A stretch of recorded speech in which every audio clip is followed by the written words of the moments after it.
My name is Councillor Jason Frost and I will be chairing this meeting tonight. The subcommittee is constituted in accordance with the political proportion of seats on the council as a whole. We come to item 1, my announcements. Should the fire alarm ring, please make your way out of the chamber, down the main stairs, and then make your way out of the building and to the assembly point, which is by the flagpoles opposite the main entrance of the town hall. We move to item 2, apologies for absence. I have received apologies from Councillor Julie Wilkes, Councillor Jackie McArdle and Councillor Pat Brown, with Councillor Anderson substituting. Do any members wish to announce any other apologies? I'm substituting for Councillor Natasha Summers. Noted, thank you. We now move to item 3, disclosures of interests. Do any members wish to disclose an interest at this stage? Okay. We move to item 4, the minutes of the previous meeting. Can these be agreed as a correct record? Yeah, agreed. Thank you. Just to let committee members know, we will be, because this is, we have members of the Place Overview and Scrutiny Subcommittee with us this evening, specifically in relation to the item on the updated housing allocations policy. We will be switching the agenda items round, so members from the Place Overview and Scrutiny Committee can be permitted to leave after that particular item.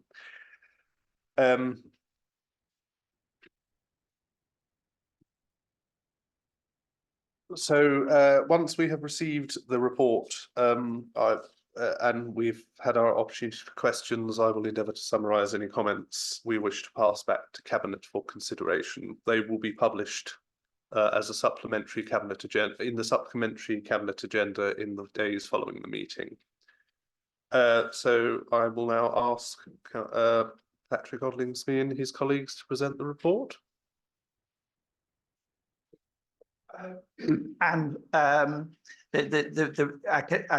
Just by introduction, I would just like to point out to members that the supplementary agenda is the document that they should be reading. The actual agenda was a fairly old version of the scheme from December, I think.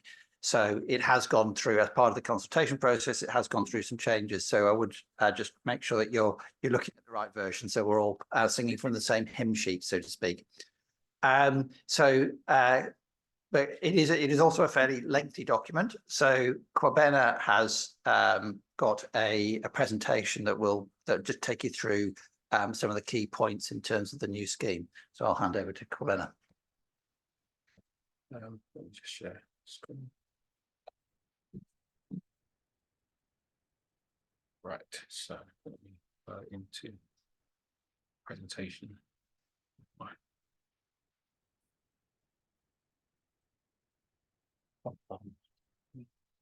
This one. Yeah.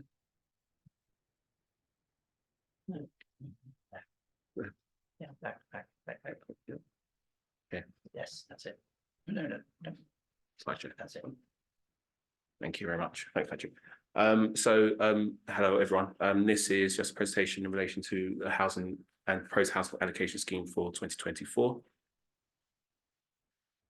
So the proposed scheme has been designed to allocate priority for housing based upon housing need, and the scheme will implement a points-based award structure where applicants will accumulate points based upon their respective housing needs. So this will lead to improvement in the following areas: transparency and fairness, increase in tenant choice, and administrative simplicity. The changes to the scheme will include the introduction of a points-based system, a proposal of residency of 3 out of 6 year residency criteria, introduction of a sons and daughters scheme, greater priority for under-occupiers and care leavers. Households in private rented sector can apply. The removal of the community contribution, an income and savings guideline, and integration of the housing opportunities register.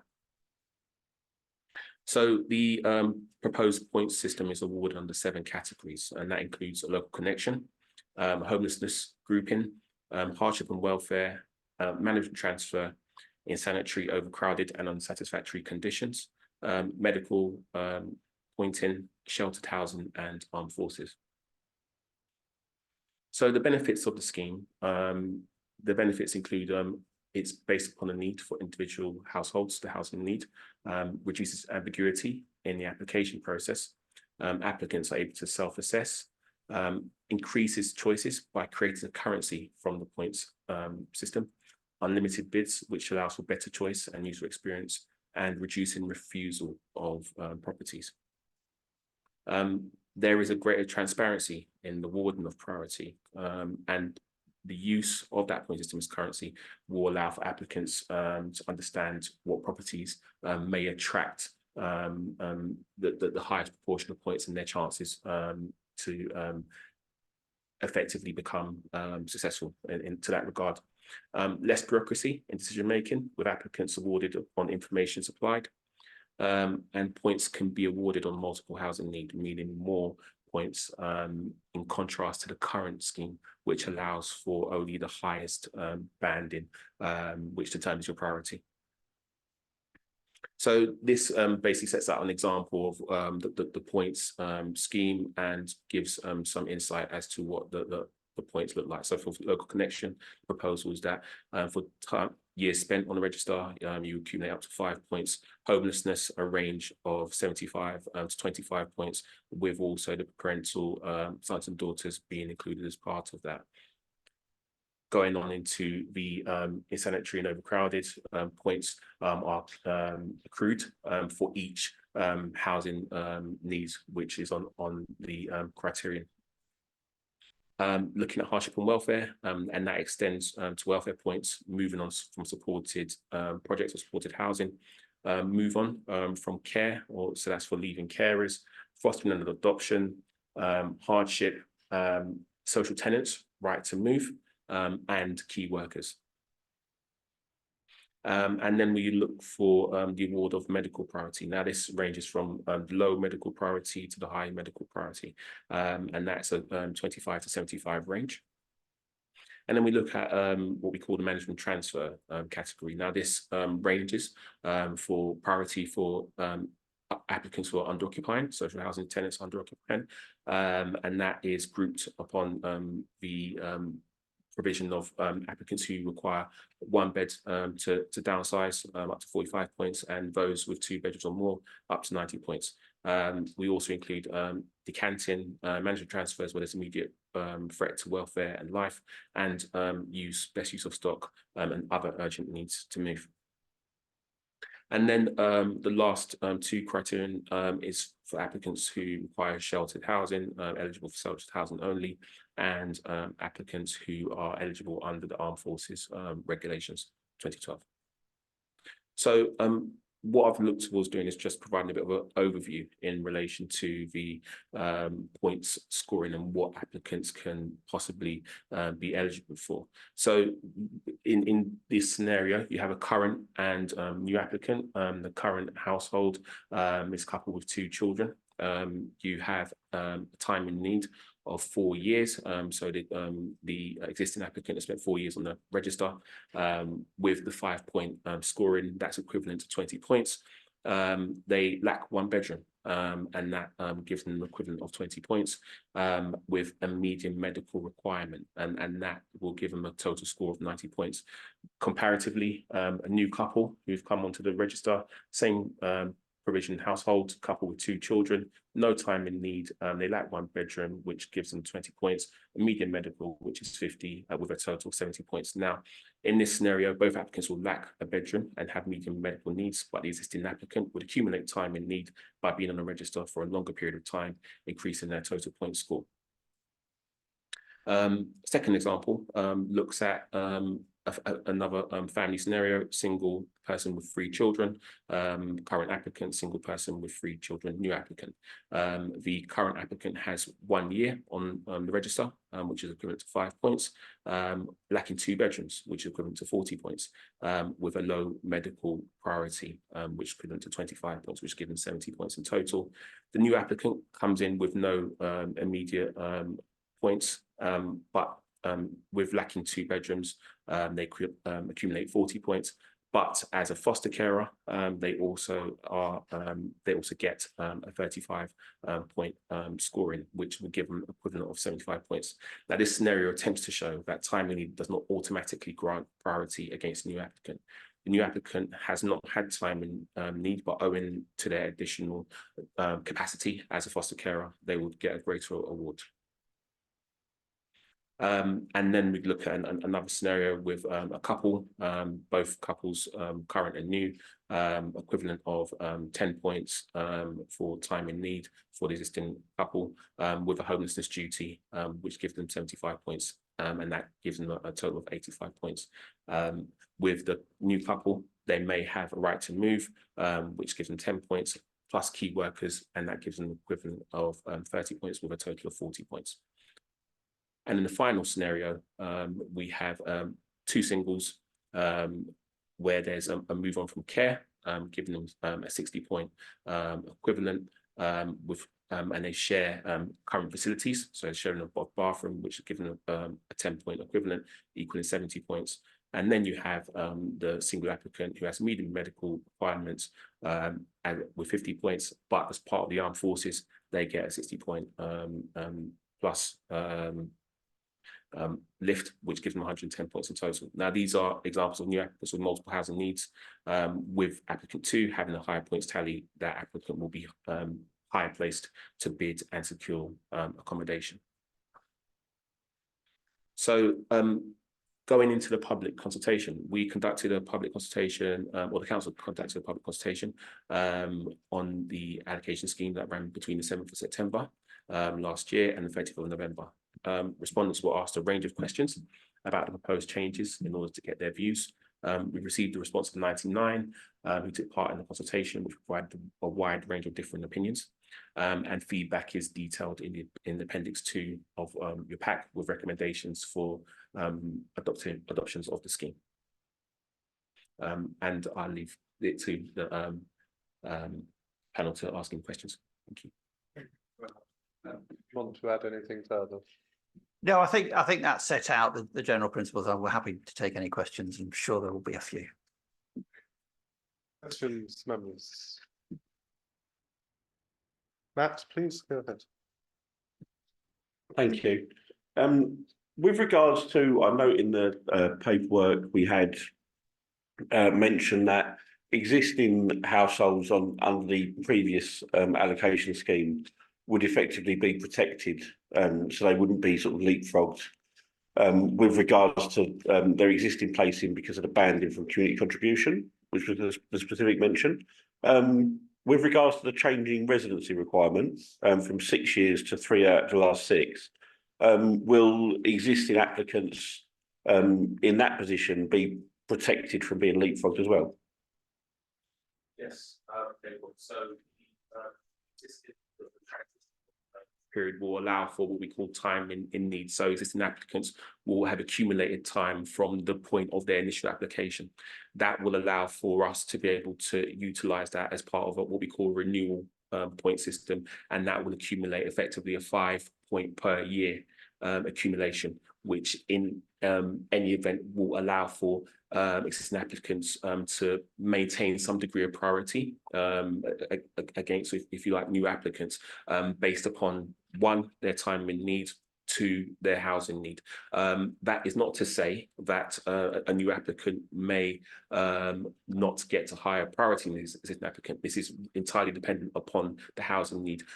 We don't look towards trying to promote, if you like, time in need as a means of leapfrogging if there is a genuine housing need from a new applicant. So that is, I think, as part of my scenario, we had a new applicant who had multiple housing needs, genuine housing need, which would have become higher priority than someone who had a small time in need, 1 year, and eventually that would be reflective of the housing need in general. But we do look towards protecting our existing applicants through the time in need point scoring.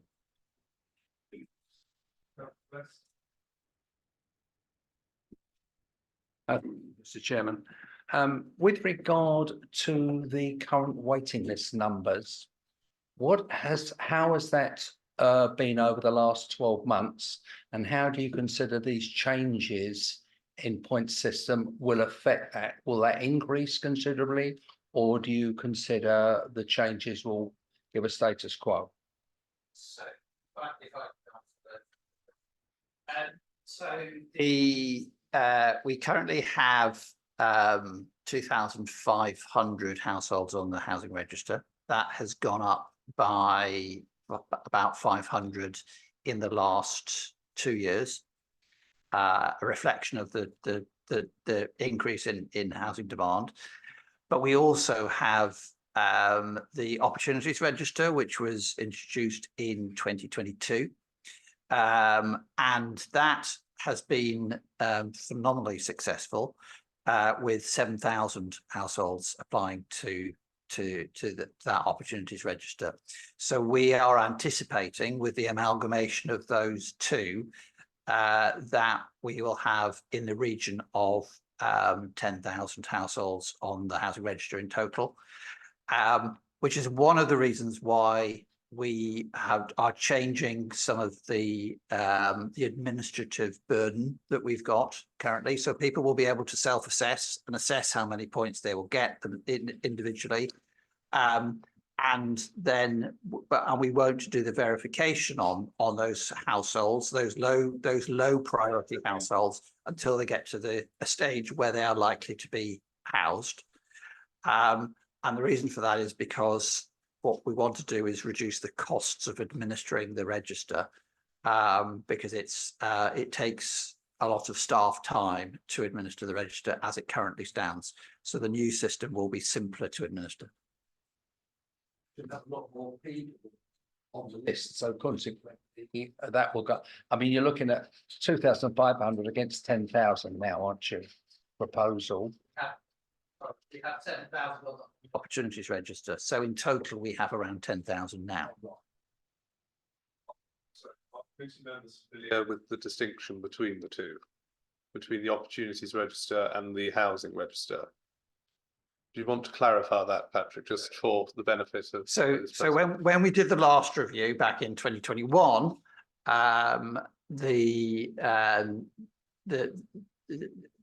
we tried to open the register, but the administration at the time didn't want to do that.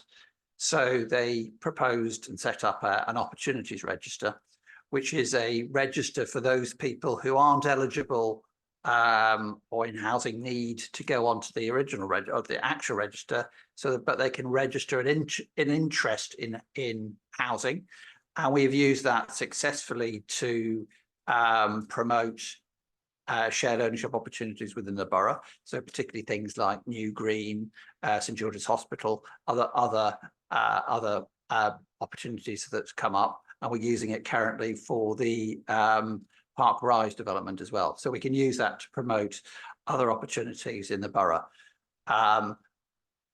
We didn't quite expect it to be so popular. So it has proved very popular, and so there are 7,000 applicants. But that provides us with not only a database in terms of people's housing needs, so we can use that to assess housing needs in the borough, but we can also promote those opportunities. On that basis, then, what was the anticipated waiting time for the original 2,500 people to eventually get to the top of the list and be offered a property, compared now with 10,000?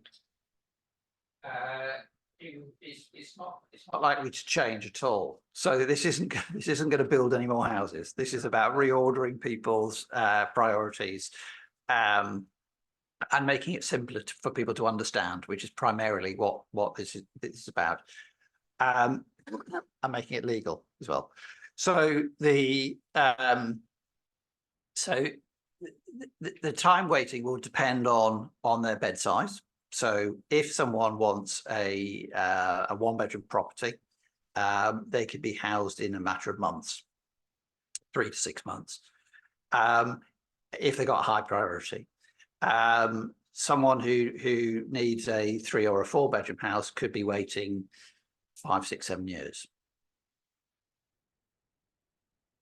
So if you were an ex-serviceman, that's got some medical priorities, you could put on your own, you could be offered a place relatively quickly. I understand they go to the top of the list, do they? Yeah, they are legally obliged to give priority to ex-servicemen and women.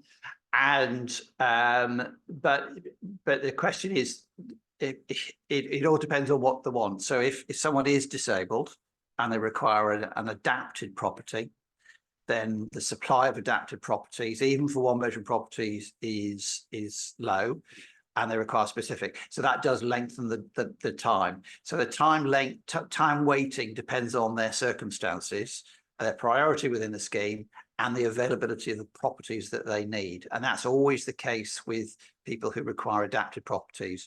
We don't have enough of them, and they do wait longer because there are just so few properties around. Milton? I've got 3 questions. Do you want me to just Please ask go, one please. chair or ask all 3 in one? No, is that okay? Okay, cool, thank you. Just under the threats to life part, I just noted that there's nothing around the actual Pan London recorded in that. Are we buying into the Pan London stuff, or are you collating that as part of sort of the threats to life element? Is included in there. It's not threat about that, but that is specifically the threat to life in there is on management transfer is related to art tenants. So that's where our tenants need to move because of threats to life for them. We are, I can't remember where it is in the scheme, but it's somewhere. Okay, so sorry, I didn't see it when I. We are part.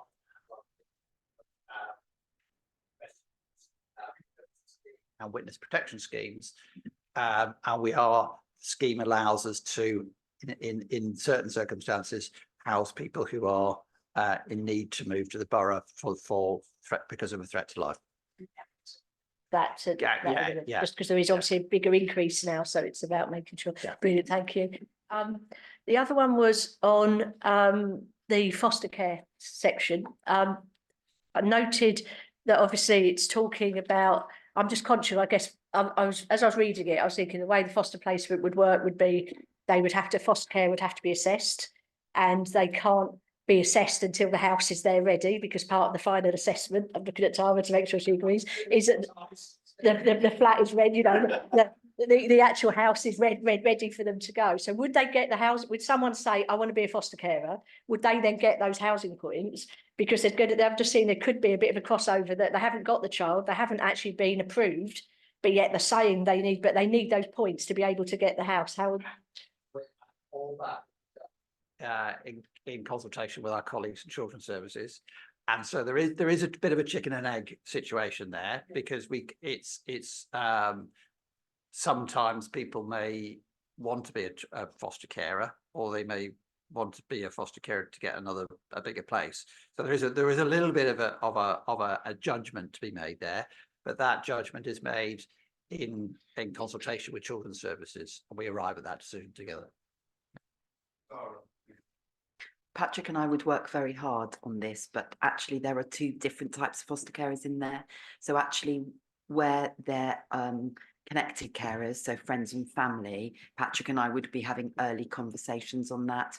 Where it is a mainstream foster carer, then it's more likely that someone would be approved as a foster carer and then be going to Patrick, but it might be the other way around for our connected carers, just because of the nature of that emergency for the child.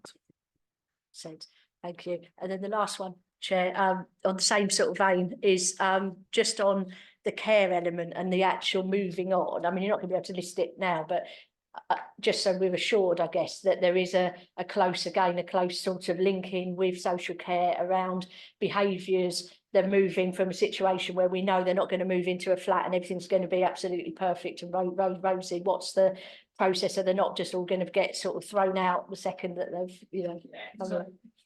So the process is that they are care leavers, so they can go onto the housing register, but actually it would be the leaving care team who would support them in terms of doing that, and it would be when they are in a position to move on to independent housing. So again, that will be done in consultation with children's services, And they would make that judgment that this person is capable of holding down an independent tenancy. And then they would go on the register and they would get the house or flat. If there was issues, they would be supported, because even when they are, I mean, I'm getting the nod, do you know what I mean? But obviously we're aware that even you know, someone saying yes, they are ready, they've still not had that experience, that life, they haven't had that person showing them how to do these things, and therefore it's not going to be as easy for them. They move in, invite all their friends around and trash the place and have a big party. Or used because it then, yeah, they don't have a choice. They would, you know, all our children have done that. And we give them a second chance, and the housing service will give them a second chance as well, because we are a corporate parent. Yeah, just to say, I can assure you that we haven't had any disruptions of our care leaving cohorts. Patrick's team have worked really hard with some of our young people, and as Patrick said, you know, these are young people that will be young people. But we have worked incredibly hard to make sure that they've got those PA supports, those personal assistants, advisors rather, who are going out and having those conversations with them and working with our housing colleagues. So we're very proud that we're maintaining those tenancies for some of our young people. But as Patrick said, it's when those young people are ready, because what we do know about our care leaving cohort is that their adverse childhood experiences means that they are more vulnerable. They're more vulnerable to situations where they might be exploited because of their accommodation. So we work incredibly hard with our housing colleagues to maintain those. I appreciate I've got a couple of requests, but just on that point, in terms of process of allocation, in particular for leaving care, is that a question of these individuals will go onto the list as it's presented to us, or would this be a direct award or a management allocation? That's a very good question. One of the aims of this scheme is to move away from direct awards of properties. Where you live and the individual property you live in, is probably one of the most significant decisions you make, and one of the most complex decisions you make for a whole multitude of reasons. And no one can make that decision better than you can. So the aim is always to allow the individual to make that decision and bid on properties and make the decision about where they want to live. That's the same for care leavers as it is for any other applicant. There may be some support from personal assistant in children's services to support people in terms of that, making that decision, because it's a big decision about where they want to go. But the success of their housing, the success of their sustainability of where they live, is very much about getting that decision right and making sure that they're in a place and involving them in that decision, so they are deciding where they want to go and live, and it's not a decision being made for them. So yes, they would go on the list, and yes, they would be bidding for properties like other people, but they would get that support in terms of making that decision. Is there, given they are a very particular category of applicant, would there be grounds, and I will ask the committee and the members here for their opinions, whether a particular reference should be made within the housing allocation policy to the process involved for these individuals in particular? That is there. There is a section within the actual policy itself related to care leavers that we have signed off with our colleagues and children. Thank you. Councillor Holt, please. Thank you, Mr. Chairman. Just a couple of questions. With reference to the fact that the time having to live in Havering is going to be reduced from 6 years to 3 years, we know there are more families moving into Havering. We were talking about that last night at group, if you remember. And I know the waiting lists are very long. I've got one lady in my ward she's on her own, she's got 2 children. She's been on the housing register for 10 years. And I've got another family, they need a 4-bedroom house, they're bidding, but there's not much. So do you see that this new system will be successful in trying to allocate the people who need it? Because I can see the numbers in need going up rather than down in the next couple of years with those two things in mind. That's the first thing. And the second thing, when I was reading through this today, I had to read it through a couple of times to get into my head. And most in need is not saying it's a bit of a subjective phrase, really, isn't it? I mean, some people may perceive their need as greater than others, and so on and so forth. I know you say there's going to be the point system, but how is that going to be conveyed to the people who are involved in this? Because certainly one person said, I think they're disabled or they're caring for somebody, they said it's going to be very difficult for me to look everything up and absorb it. How are you going to make sure that everyone involved on the housing register knows about the changes, and B, understands them? If I could answer your second question first. Of course. So in terms of simplicity, we are required to publish a summary document of the scheme that will be available to members of the public who wish to apply. The other element of that is that there is an online application process that will essentially walk people through the assessment process. So by answering a series of questions, they will then arrive at their assessment. So that will help people understand the process, and that will be available in different languages and different formats. And if people require support to be able to do that, that support will be available. And we want to take away staff time from shuffling papers, which is what they do now, to actually helping people in that application process and explaining it. But the simplicity of that is actually they will then have a number of points, and they will be able to, that points acts like a currency, as Kwabena was saying in his presentation, that acts as a currency, which then they can spend, and they can judge what they can buy with that currency, depending on the properties that are let every week. So we will be publishing which properties are let for which points, in which areas. And so people will be able to see that actually a 3-bedroom property in Hornchurch goes for 500 points, and they're never going to get that. But they may be able to take a 3-bedroom property in another part of the borough, and that creates that currency, that market that people actually where that works in other places, it works very well because people understand that process. They understand how that market works. They understand a currency.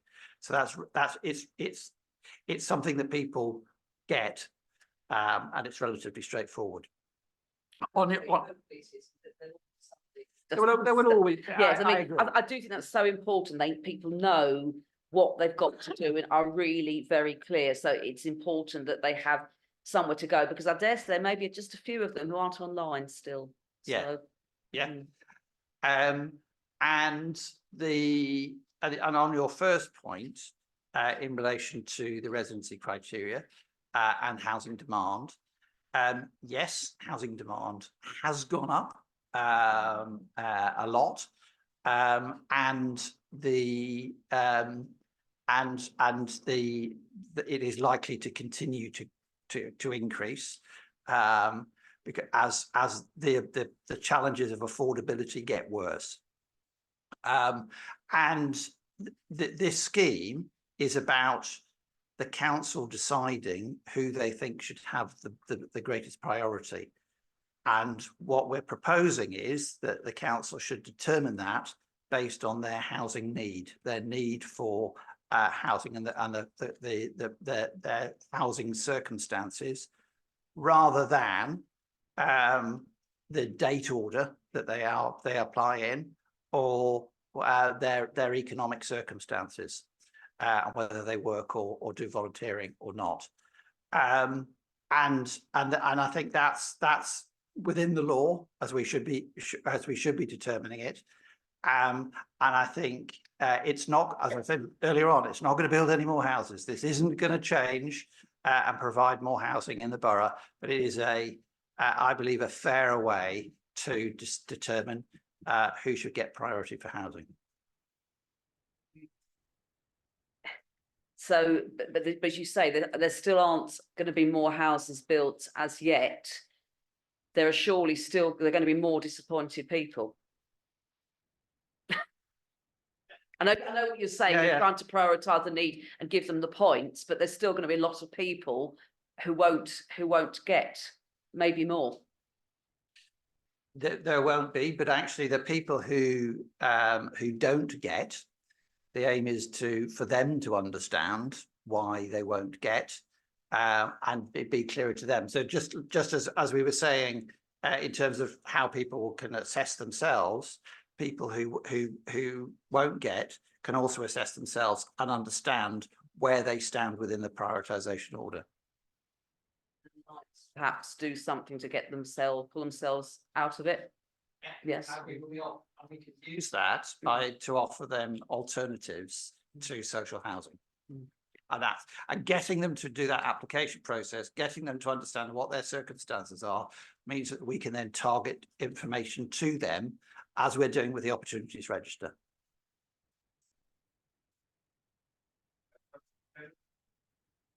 Yes, thank you very much, Chair.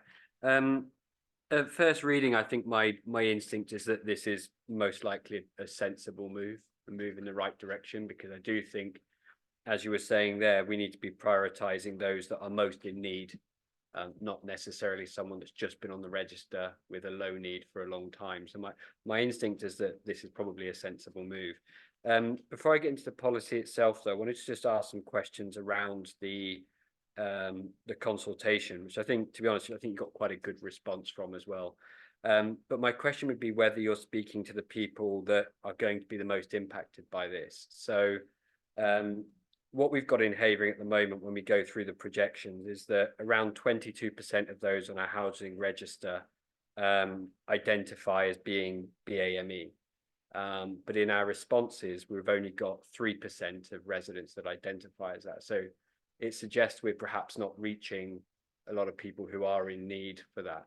Could you talk us through a little bit about what you did to reach out to those groups, and whether there are any learnings about how we can reach those that are not responding to this? Because my fear is that these are people who are very much in need, but either don't understand the consultation or don't know that it's happening, and that's a concern. Thank you. Answer as best I can.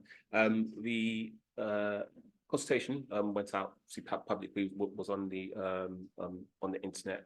We also had done an exercise on the council's magazine at the heart, and we also went to do another round of publicity because we did an initial check in relation to the pulse, if you like, the response rate, and which we didn't feel was adequate to what we were asking for. So another round within the last month of the consultation was put out in terms of publicity. I think in terms of outreach towards BME communities, I think it's a lesson learned for us, really. I think ultimately one of the things that we want to try to do is, in terms of the promotion of the scheme going forward upon approval, is to try to get out into the community, utilising opportunities. One of the things I've been discussing with my officers is about our engagement with community engagement. For example, we have presented to resident participation panel in relation to the scheme, but we need to do more in terms of the general public, and I think going forward in terms of the promotion of this scheme, it's that we do have the summary document, but I think there is also possibly opportunities for questions and answers to be able to enlighten the public in relation to their choices and what the scheme means for them. So that's a piece of work which we're going to be doing going forwards in order to ensure that actually once we go out with the scheme, there is effectively as much in the way of full coverage as possible, and that will hopefully incorporate BME communities as well. Thank you. I'm encouraged to hear you went back out when the responses were quite low, because I think the general experience of people who need this housing live very complicated lives, and often will miss the first attempt to do them. So I'm encouraged to hear you went back out, and thank you for that. You mentioned web in the magazine and participation panels. Did you write to the residents, or was it only done through electronic? Was only done through electronic, and I think actually that's probably again a lesson learned for us, because ultimately again we recognize that there are a contingent of our communities which are not do not have access to the digital experience, and I think to that regard there are things that we can do. We have done mail shots before, and I think in terms of our promotion of the scheme, and actually any scheme that we look towards doing, that will incorporate a mail shot, mail publication, which allows residents to know about what we are endeavouring to do in terms of our policy and process going forward. If I may, to sort of continue on that one. No, because I've completely forgotten what I was going to ask, which means it's not important, or you've answered it, I think. But I'll leave it there, Chair, and I'll remember my question in a minute. Councillor Anderson, please. Thank you, Chair. I quite like the point system. It's very clear, and the definitions are really clear until you get to the very vague urgent need and the definition of that. I wonder if there's a definition that's held, or a set of criteria that's held around the other urgent need to move, because I think an assessment of something written on a bit of paper or put on a form, it's very different from the person's assessment who's actually living in a situation of intimidation, fear, antisocial behaviour, whatever that might be. You reading that on paper might not come across. It's a two-part question, because everybody else gets to have two parts. I'm gonna have one. But that's my first bit, is there a definition of what would be the urgent need? There is examples to the urgent need. I think the list will not be exclusive, because there has to be some room for manoeuvre in terms of what is determined as urgent need, but it will give some degree of example about what that will require, and we can kind of deep dive into that in terms of our own policies and procedures, and that allows for, particularly in terms of panels in relation to such instances, to allow us to determine as to where that urgent need will sit or lie. So yes, there will be defined parameters within there, but again, we have some degree of manoeuvre in respect of that. But you're absolutely right. Everyone will interpret their own circumstances as being the most urgent, and that's always a challenge with those areas. The medical is the same, so everyone will think that their medical condition is more serious than everyone else's, and they need to be moving. And we have to have an assessment process for that, and that will always come. And it may be that we have to reject some people's self-assessments, because actually compared to other people it's not. So there has to be a dialogue with those people, but we will use the opinions of other professionals to determine that level of priority. So we do talk to children's services, we talk to other social care staff, and other medical professionals to try and arrive at that judgment.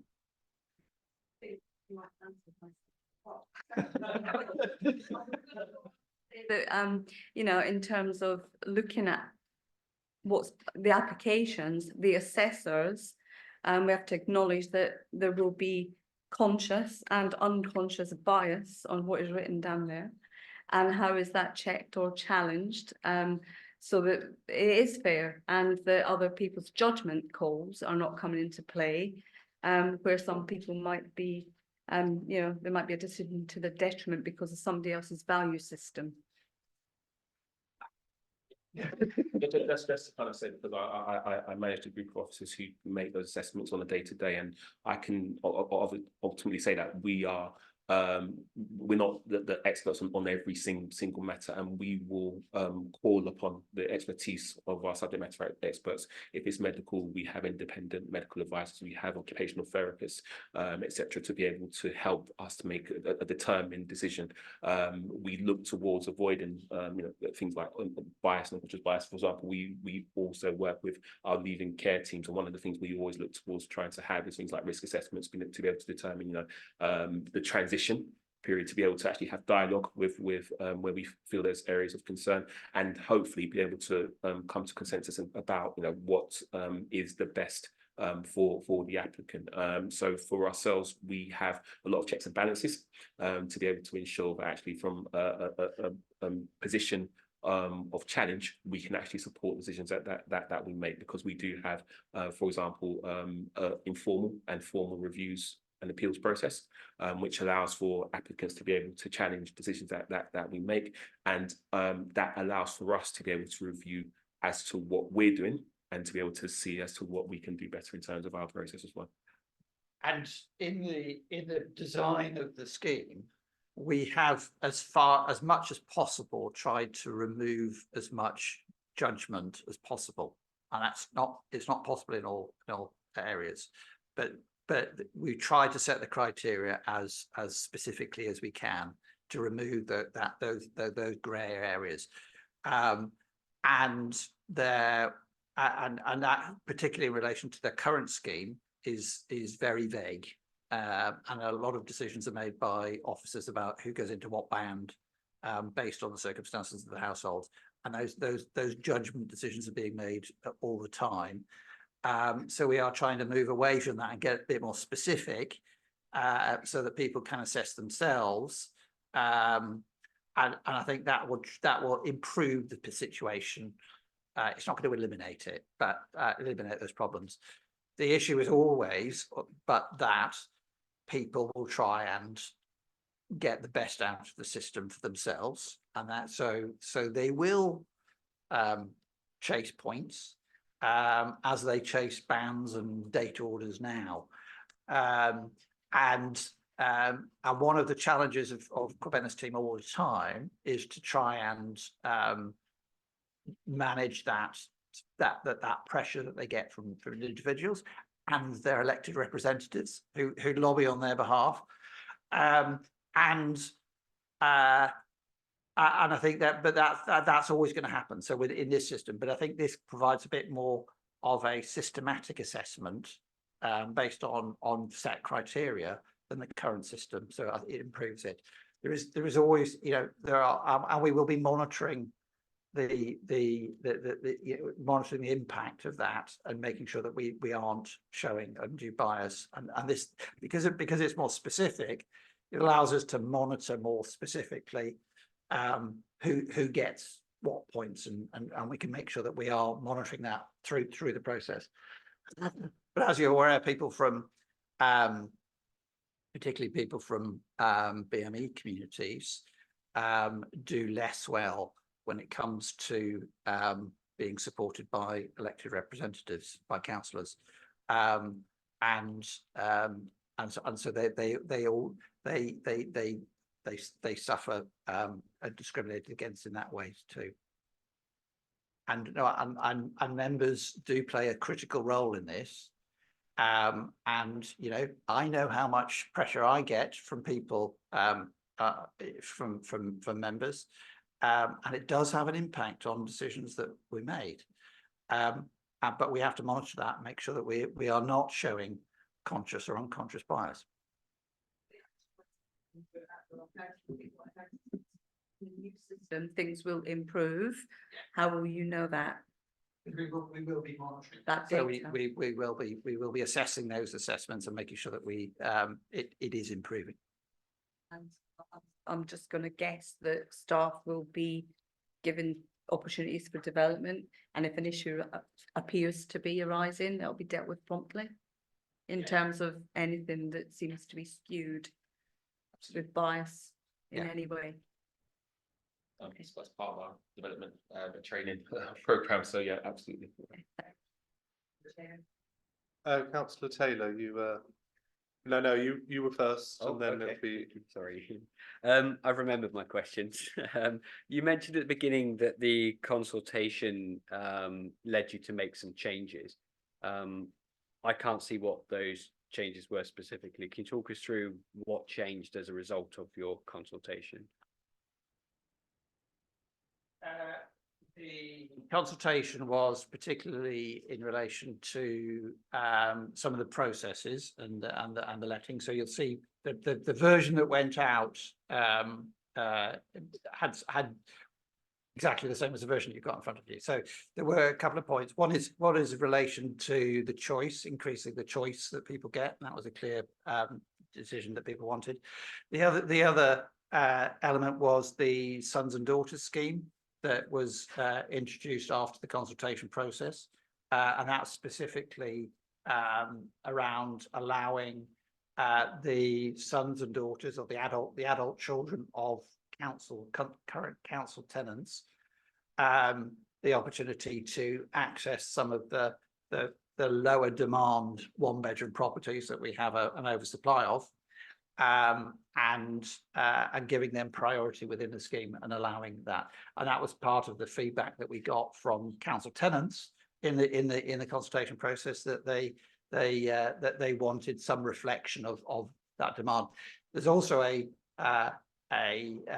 benefit for us in that, because it does then, if the adult children can go and move into their own flat, it reduces the level of overcrowding in our current flats, which then means we sometimes don't need to rehouse the parents and their children. So it's another way of meeting overcrowding demand. So it has benefits to both to the individuals, but also to us. You mentioned in your response to just a minute ago about the impact that when councillors lobby you, that it does make a difference. But at the moment, there's a bit more of an interpretation available to you guys to decide. Will this system reduce the impact of councillors lobbying on you?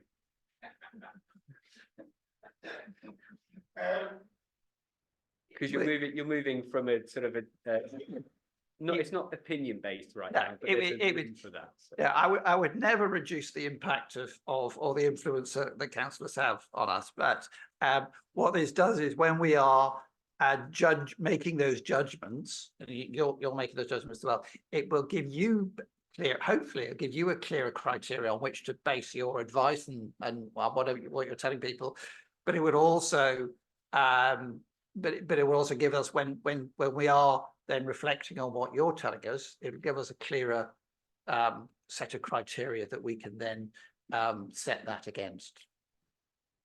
Did I get out of that all right? Yeah, you did. Yeah, you did well there. Yeah, you've turned it into a benefit for me. It gives me clearer guidance for my residents when they lobby, which genuinely we laugh. That is appreciated, because I think it can be difficult for members when you're sitting there listening to these stories. They are heartbreaking, and there is a bit of you that says, I want to storm Patrick's office and get him a house. Now we've got guidance. Is be able to sit there and go, well, actually, you've got the points for this, you've got the points for that. You know, this is you've been fairly judged. So that's actually, and then you can explain it to them, and you can show how it's done. I appreciate that. Thank you.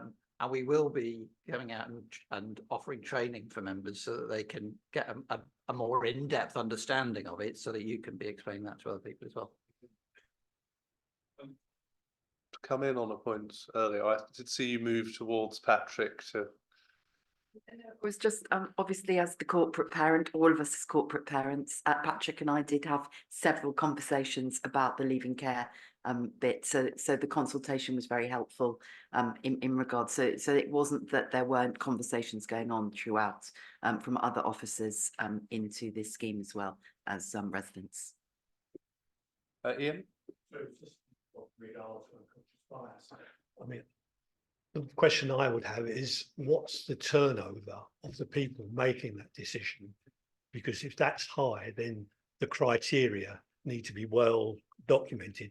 And also, do you have any moderation process in place where you check the decisions before they've gone out, so you are constantly monitoring rather than at the end of the process? Which has been the same team for over 5 years now, that has in terms of turnover, it's minimal. The issue around being able to check and balance and being able to look at each other's work is part of our processes. We do a lot of reviews. We've recently had a new senior within the team, and that's part of duties to kind of audit check, to be able to look at decisions which are being taken. We take a lot of insights from cases which may end up going through either complaints or ombudsman inquiries, and being able to look at lessons learned from there. And actually it helps us in terms of being able to see that we're actually meeting our standards. So we've had a couple of cases which have actually gone in our favour, and that gives a lot of vindication about what we're doing in terms of our operations, and particularly in terms of things like unconscious bias. We are going through the process of taking each other's work and scrutinizing each other's work to be able to come to informed decisions, and that's part of what we're trying to do in terms of ensuring that our decisions are not unduly influenced by, like you say, our own conscious or unconscious biases. Councillor Tamiati? This is a bit off-piste, but it's sort of linked, so just bear with me. So just on the actual rent scheme, so you put in there about the fact that there is still that scheme that you would support people to find a place, and you'd offer them that sort of money, the bond, if you like, and the deposit up front, and all of that. From the lot of the casework that we get, and also thinking around those that don't always find things easy, and I guess thinking about, as you said earlier, Patrick, moving and finding a place is probably one of the most stressful and key things that they're doing in their life. Some of the blocks that we certainly get from the casework, or certainly I get from casework, is around people not understanding the process. And I'm going to use the word signposting. I hate signposting but it's that idea that so you've got, like, for example, the local housing allowance, but then of course you've got this drama of the caps. So even though if you know how much you're allowed, your local housing allowance being capped is going to change how much you can actually get a place for. And at that point, people just go into crisis. And then I'm getting phone calls from people saying that they don't feel that they're getting as much support as so they're told, okay, this is what you can do. You can go and find yourself a flat, and and off you go, sort of thing. And they're not getting that. And I'm sure it's there. I'm not saying it's not there, but it's something about, I guess, now you're doing this new scheme, it feels like a good way. Is there something we can do comms wise, leaflets, however, to just help people, because it's such a scary time, and it is really complicated. I know, not from us from here, but from other work, it's really complicated trying to work out, well, how much are you allowed in, how much are you capped, and it's all going to be very different. But yeah, it's just that shift of how we can work with benefits and everything else. We could make it simple. No, it's not. But what I mean, and it is slightly off piece, so it is another area, but we do need to improve the support we provide to people. One of the problems that we've got in the housing solutions team, who are the team who primarily do that, helping homeless people find places in the private sector, is that they are just inundated with work. So we are running at twice the level of applications post-pandemic than we had pre-pandemic, but with the same number of staff, and they are run ragged trying to support people into the private sector. And I know I get lots of feedback from various sources to say that that person didn't ring them back, and they're not getting the support and help doing that, and that's a real problem. And it's a challenge for us all, and we are sort of working with those teams to try and improve what they're offering. It is a really complicated system, and particularly people who are vulnerable in some way find it more difficult to do that. So we are looking at that. I haven't got any easy answers to that, but yes, we need to improve the comms on this policy, and how these two policies talk to each other. Is that we currently say to people, you're on a housing register, but something's happened and you become homeless. And therefore we say, go and find somewhere in the private rented sector. Oh, and by the way, if you do find somewhere in the private rented sector, we're going to remove you from the housing register. And people go, well, why would you do that? And so that this new scheme, the new allocation scheme that's coming in will enable them to remain on the housing register. Yes, they will be reassessed. So they may get a low priority because actually they might be quite well housed in the private sector, but they can still stay on the housing register.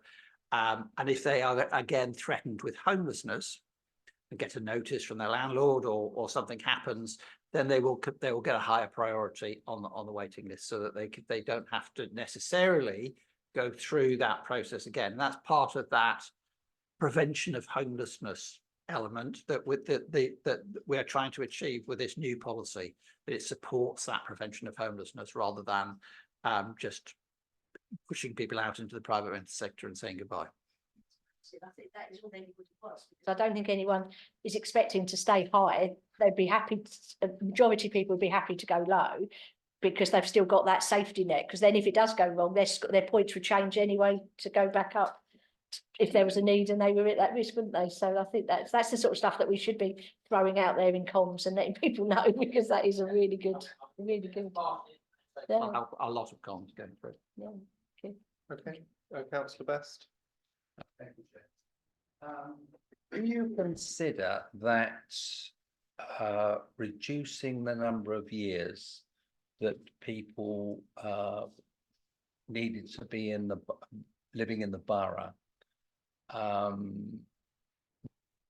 a good thing, or does it make more people consider that they've got a chance to get a property, when in actual fact the actual opportunity is exactly the same as what it was prior to it, but when it was 2,500 people as opposed to 10,000 people, because it just means that you've got more people desperate on a list, which they think they're going to get somewhere, but they possibly never ever will. You will be able to use that to target those people on the bottom of the ladder, and be able to say to them and give them messages and say, look, you're on the bottom of this. We can easily do it through emails and electronic communication. We email them and say, look, you ain't never going to get anything on this housing register. So these are the other options you've got to be thinking about, because actually just sitting there and doing nothing is not going to help you at all. So we can use the register to target those individuals. On your residency issues, we currently confuse people because we say you've got to be resident for 6 years, apart from 10 groups of other people who don't have to be for 6 years. And that's just a confusing policy, because actually people don't know what there's so many exemptions there that actually we say you've got to be resident for 6 years, but actually most people don't have to be resident for 6 years. So it's very confusing for people to understand what our policy is. And this is trying to make it clearer that we got clear residency criteria. And so I think it's that clarity and having the clarity of understanding of people that will help both you as councillors to explain this policy to people, but it's also going to help other people to understand it and be able to work it through. We need to understand it first of all, so I think you're giving us some more information and perhaps another period when we can come in and you can explain it in a bit more detail, because I mean this is all new to me and obviously it's not that easy to understand. And if you're desperate for a property and you've got to negotiate this, I've had people coming on to me and they don't understand it, and I certainly don't. So I think we need more training as well. I've been doing this for 40 years. Different systems in different places, so I think it's simple because that's what I do. But I understand coming at it from you is really complicated. So yes, we will be providing simplified versions for the public to enable them to do that. But we'll also be coming out to councillors to help you understand it and take you through it. Thank you, Patrick.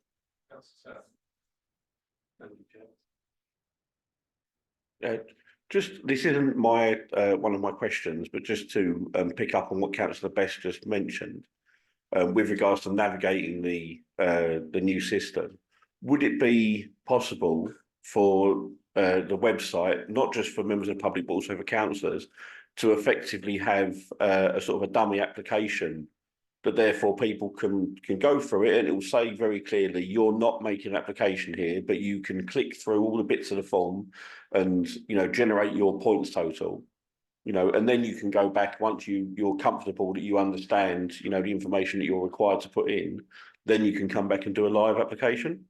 Yes, and a ready reckoner. So you could just put your very basic details in, and it will do that assessment process. And it's a ready reckoner. It's not there as an application. It's just there to help you go through that process.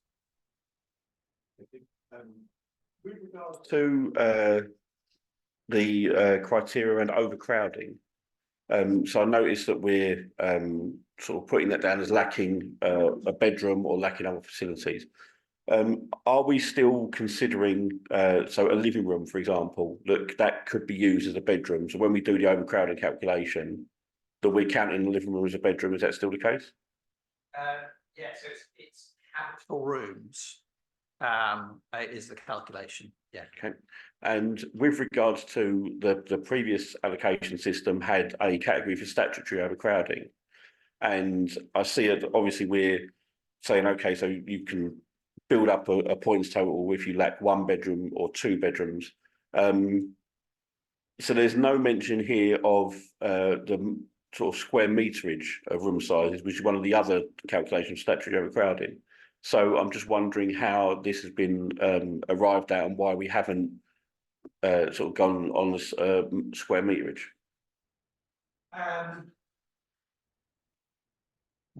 Because basically, there are two under the Part 10 of the 85 Act. You've got 2 standards. You've got the room standard and the space standard. And yes, there are you can have there are a few cases where people would be statutorily overcrowded on the space standard. It's quite a difficult standard to understand because you've got to measure the floor area and the space. You know, if you've got a loft, you can only have certain amounts of the loft counted as part of that space standard. It's a really complicated way to do it. Actually, what this is about addressing the needs of people who are overcrowded. So the measure that we've chosen is to give the priority to those people who are overcrowded. And lacking bedrooms is a relatively straightforward way of calculating that level of overcrowding. And it's not perfect, and it doesn't have, but actually a space standard, there are very, very few people who are able to calculate a space standard overcrowding assessment. They're usually environmental health officers employed by the local authority. And there are very, very few people who will be overcrowded under that standard. So it's sort of cracking a sledgehammer, and they will be at the extreme end of the scale anyway, and they will be given a priority under the room standard anyway.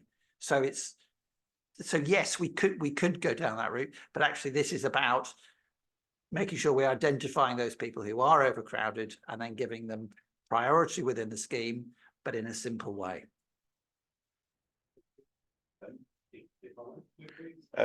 With regards to the weighting given on the points for homelessness, and given the financial implications to the council of households being accommodated in hotels, for example, and the concurrent effect that has on people's mental health, etc., sort of verging into the medical needs assessment, can you just comment on why these weightings were chosen for homelessness duty, why they weren't more, or presumably why they've been selected for where they are?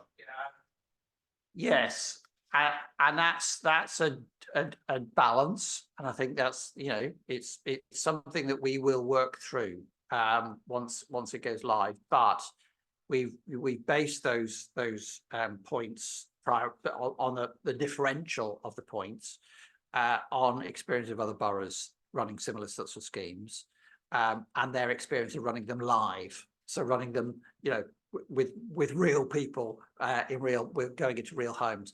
So we've got that experience in terms of how that will work. The challenge on setting it to giving it too much priority, because we could easily have given them more priority, is we do want to balance the needs of the homeless with the needs of the existing tenants. And we think, based on experience elsewhere, that we are getting that the point schemes as we set it out will give us that balance between existing tenants removed, people in overcrowded tenants, etc., and homeless people. Because what we don't want to do is have that old argument that homeless people are getting priority under the list. So this gives us that level of balance.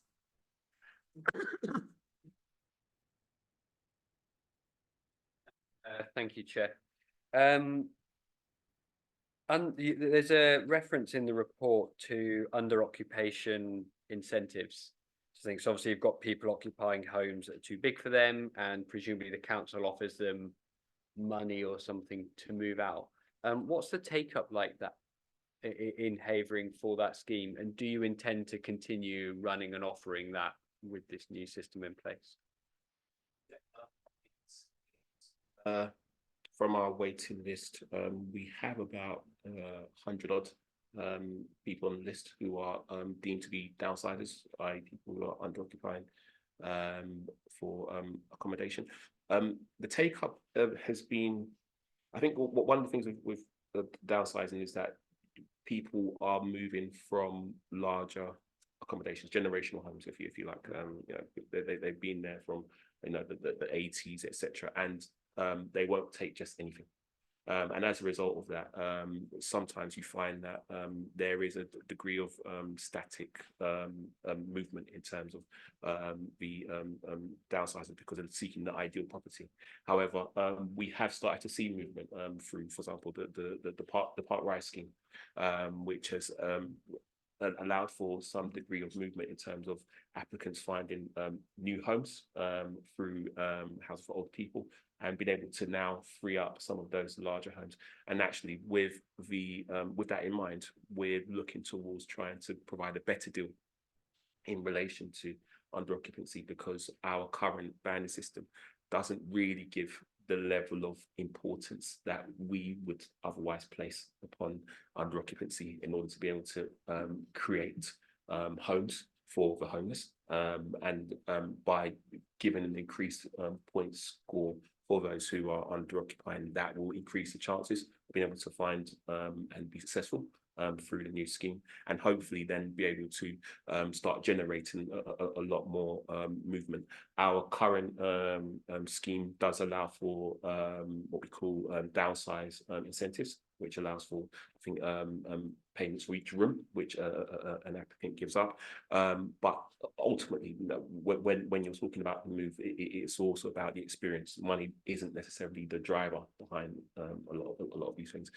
It helps, but it's not necessarily the driver behind the people looking towards downsizing. So we look towards providing a system which allows them to kind of walk through with assistance to enable them to be able to feel that actually their experience has been a positive one. If I could just add to that, Corbenna was quite right. It's not always the money, or it's very rarely the money that people find. That helps in terms of their costs of moving, and that helps. But actually, it's usually about their inertia, because quite often they've never moved. They're born and bred in that house, and they've never moved property, and it's just, you know, they just don't want to move, and they're scared of moving. And they, you know, how do you connect to telephone if you've never connected to telephone? But also it's about where they've got to go, and we also wanted, because actually most people don't want to go into a 1-bedroom flat. They're moving out of a 4-bedroom house. They don't want to go into a 1-bedroom flat. So something in between is probably right. So we do allow them to downsize to something smaller, even if it's not a 1-bedroom flat. Most older people don't want to live in a 1-bedroom flat, because where do you put the grandkids when they come to stay? That was sort of one of my my follow-ups is that you've given a significant number of points to people who are under occupying, which we hope gives them more choice. But I think we've just said they would still be able to bid on a 2-bed property, even if it's just a single person, because you're recognizing that they're downsizing in the point system. So I think that's a sensible thing to do. If I had a resident come to me and say, I've heard the council gives financial incentives to downsize, how much is it? What response could I give them? Yeah, so you put me on the spot, but yeah, so we do, and we give financial incentives per bedroom. So I think we give up to 500 for one room and 1,000 more for each room afterwards. Now, to that effect, it allows for residents to kind of see the incentives. We also provide provision for removals as well, which allows for residents to be able to have some assistance in terms of their removal costs. So it's quite a cozy package, if you like. It's something which provides that level of assistance and will hopefully give some degree of comfort to residents who may be thinking about what this will cost them. And we can support through that, but like I think what Patrick and myself have said is actually a lot of the compulsion to kind of downsize isn't necessarily about the money. It's an added comfort, but it is not the main driver behind people's desire to move. And what we're seeing in reference to part rise is actually when having conversations with those downsizers, it's really about the maintenance of the home. That 3-bedroom property which they may have been able to maintain 20-25 years ago is no longer something that they can sustain.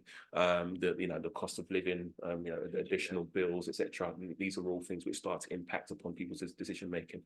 So we're here to be able to support applicants who are looking towards going down that route, and actually we encourage it because it's the best use of stock. It makes best use of our stock and is able to help and effectively address the cycle of homelessness which we're effectively trying to eliminate.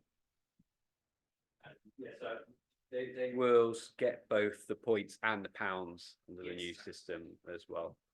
I think that's a very cozy scheme, as you said. Yeah. And a friendly, and again, a choice of properties. I go back to the point that Councillor Frost mentioned earlier on. Occasionally, we will for a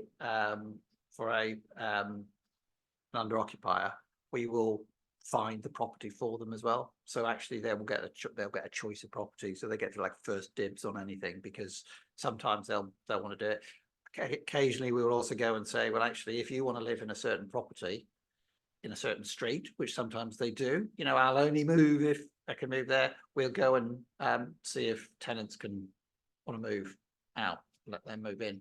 But it's like buying property, you go and leaflet the street.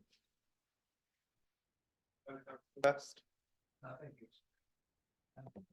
Going on from the previous comments, with regard to the downsizers, the list you've got, is that the residents who contact you, or do you look from information that you've got, census, etc., and identify two people living in a 4-bedroom property, and you contact them? That's the first question. These are to the register, they're tenants effectively.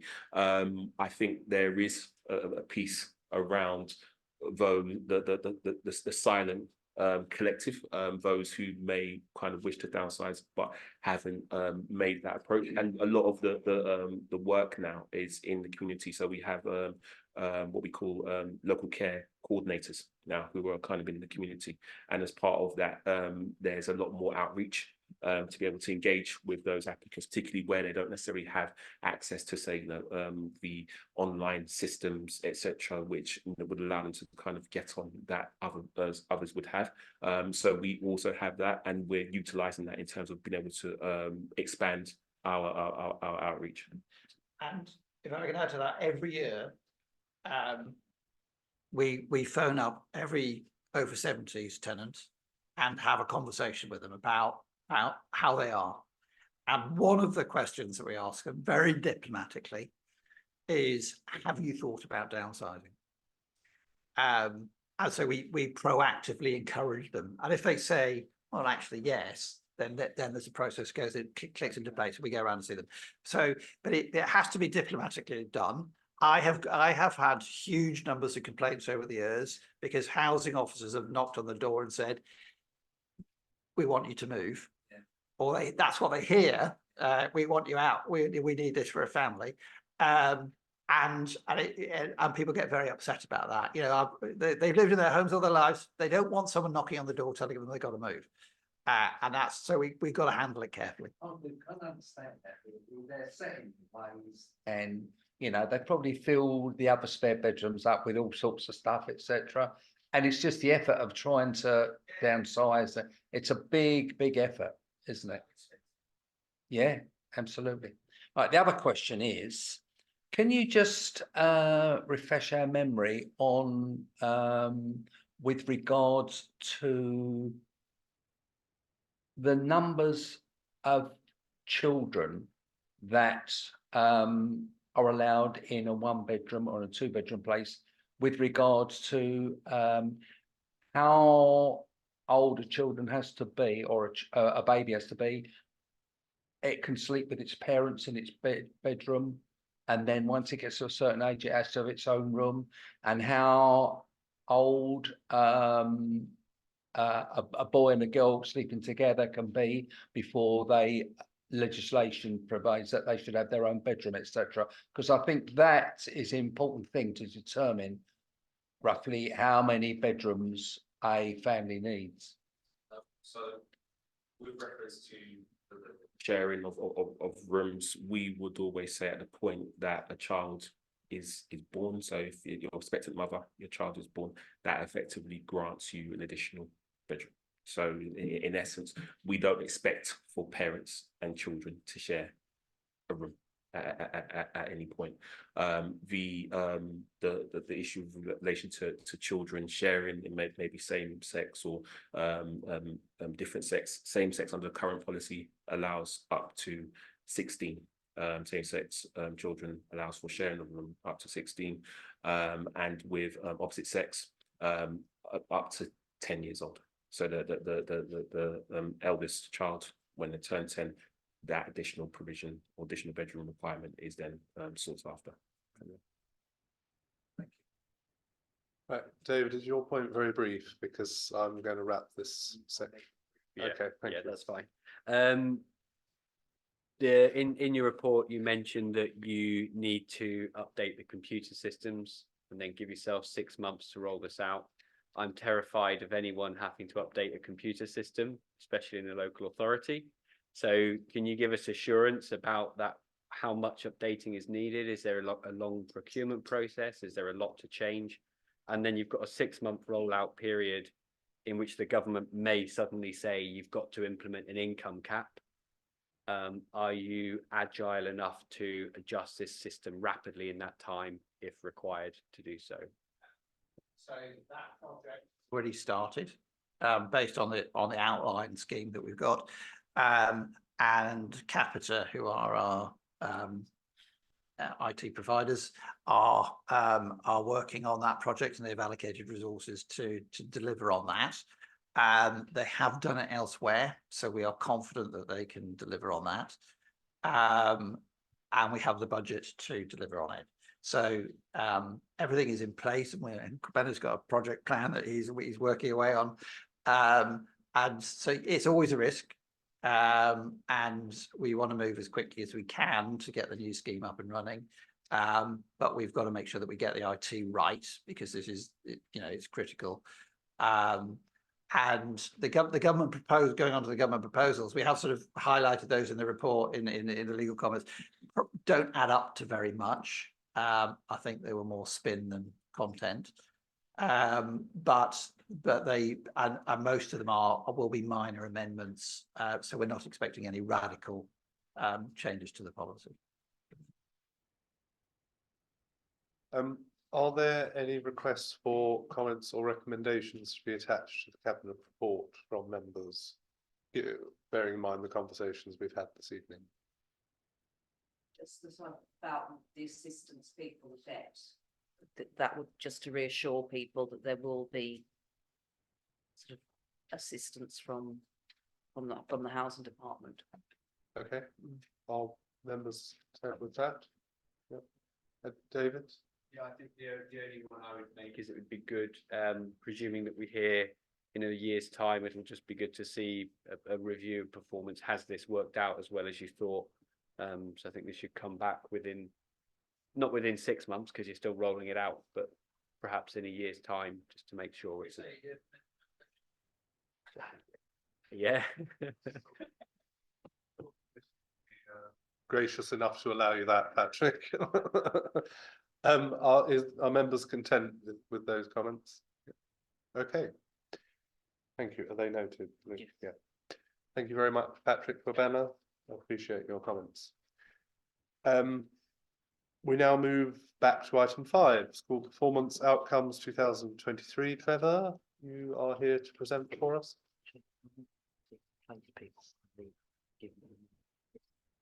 Sorry, if you just hang on a minute. Those members of the Places Overview and Scrutiny Subcommittee are welcome to leave at this point. You are, of course, also more than welcome to stay. But do leave if you wish to do so.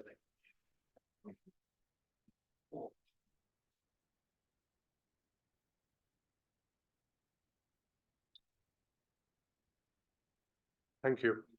Thank you all for your contributions.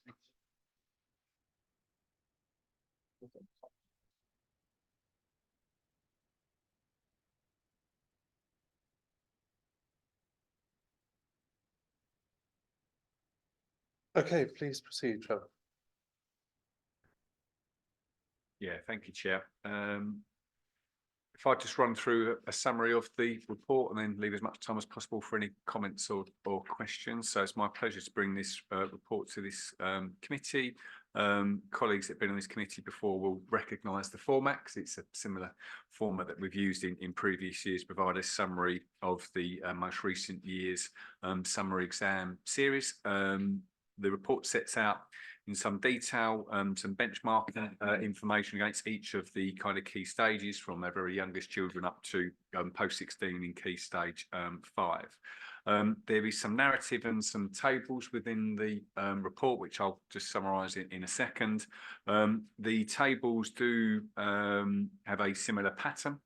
So within each of the tables, you'll see some benchmarking data against Havering's performance as measured against, where possible, the 152 other local authorities nationally, the other London authorities, and the statistical neighbours. And for those of you that want to know who they are, the statistical neighbours are Bexley, Medway, Essex, Bury, Kent, Thurrock, West Northamptonshire, Swindon, Lancashire, and Southend-on-Sea. And there'll be a test later. See, attention. Just to give you a bit of context, obviously this is based on the performance of all of our Havering schools. So that includes the 10 separate infant and junior schools, the 39 primary schools, the 18 secondary academies, of which 6 have got 6 forms, and our 3 special schools where relevant. So just working through each of the phases, obviously by way of introduction, this is an unusual year because this is the first sort of proper year that we're starting to see the impact of this sort of COVID period. So a lot of the historical data, for obvious reasons, is missing within the report, and obviously some of the trend information looks particularly skewed. So I'll come on to that as relevant as we work our way through. So starting off with the very youngest children, so those in early years foundation stage. So these are the kind of preschools up to reception age. The main measure we use here is within the early years foundation stage is the proportion of children receiving a good level of development. So those children are reaching expected standards by the end of that reception year. We stayed at a relatively static position between 2022 and 2023. And that's broadly in line with the national position, although national did increase just slightly over that time period. Again, where there are gaps in the tables. That's because we're still waiting for some of the comparative data, because obviously it doesn't come through all at the same time. Again, staying with the younger pupils, the year ones are still in that kind of key stage 1 area. We look at a test of phonics ability. This is an area where again, with performances remain relatively stable. We've seen just a very, very slight 1 percentile drop between our performance in 2022 and 2023. And we have dropped just a little bit against the sort of national and London performance, but we remain on track with our statistical neighbours. Moving on to the rest of key stage 1, so we generally report on sort of the 3 separate areas of reading, writing and mathematics. And this is where we start to see a slight improvement in terms of our relative performance against our benchmarked and statistical neighbours. So particularly for reading, we have seen an improvement in the 2022 performance, and that now puts us a couple of percentile points above the national position and just below the sort of inner and outer London averages, and performed very well against our stat neighbours. Similarly, for writing, we saw quite a big improvement from the 2022-23 data set, and so the 6 percentile improvement, which was bigger than the national improvement of 2%. That's in table 3B. And again, similarly for mathematics, we saw a 4 percentile point increase there. So we're now well above sort of national and just above our statistical neighbours comparisons. Finishing off in primary, so key stage 2, looking at attainment there, we tend to report on the combined standards across reading, writing and mathematics. This is an area where we've always pre-pandemic performed really, really well. In Havering, we're starting to see some of that performance creeping back up post-pandemic. So we did see a percentile increase from 2022, and we're still now 3 percentile points above national performance and our statistical neighbours as well. Typically, we would report on progress in key stage 2, but that's impossible without that baseline being set because of the COVID period. So we're not going to see anything on the progress measures for another couple of years yet. It's actually in there just as a note on that.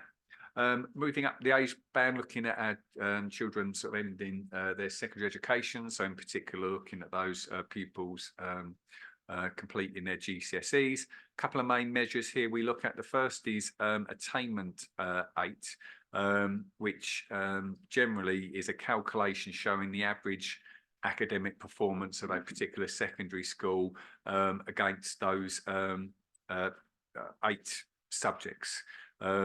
And in simple terms, the subjects are divided into 3 categories, or the term buckets. Not quite sure why they chose buckets, but that's just the term the DfE use. So English and maths, other subjects within the English Baccalaureate, which I'll talk about in a second, the sciences, computer science, history, geography and languages, and then any other qualifications all go in one of those 3 buckets, and they're calculated to work out what the attainment 8 score is. We are at roughly just above the national averages there. We did see a bit of a drop off from 2022, and again I think that's a continuation of the sort of COVID impact, but despite that drop, we are still performing well against national averages and our stat neighbours, and in particular on that measure. I mentioned just a second ago the English Baccalaureate, so that is a relatively sort of new-ish sort of suite of qualifications that measures the breadth of a curriculum within an individual school. So children are entered for an English Baccalaureate if they're participating in English, maths, a science, a humanity and a language GCSE. The idea being behind that is that we're trying to get children to follow as broad and balanced range of subjects as possible. Havering has always done really, really well pre-pandemic and post-pandemic. So our performance in terms of the number of children being entered for the English Baccalaureate went up again in 2020 from 2022 to 23, and we're some 20 odd percentile points above the national averages in that area. And so that's really a testament to the sort of breadth of curriculum that our secondary schools are able to offer. And not surprisingly, with such a large number of children being entered for the English Baccalaureate, we still see a relatively good performance on those students that achieve an English baccalaureate as well. Again, with some 8 percentile points above the national averages there, and perform very well, top quintile when you look at national and top against statistical neighbours.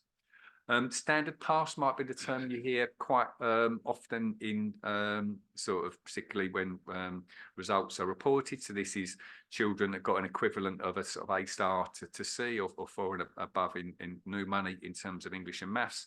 Again, we did see a slight drop off from the 2022 results, but there was a drop off nationally, and so we are still well above that national position there, and at the sort of London, and we're well above stat neighbour mark there, so nothing too concerning.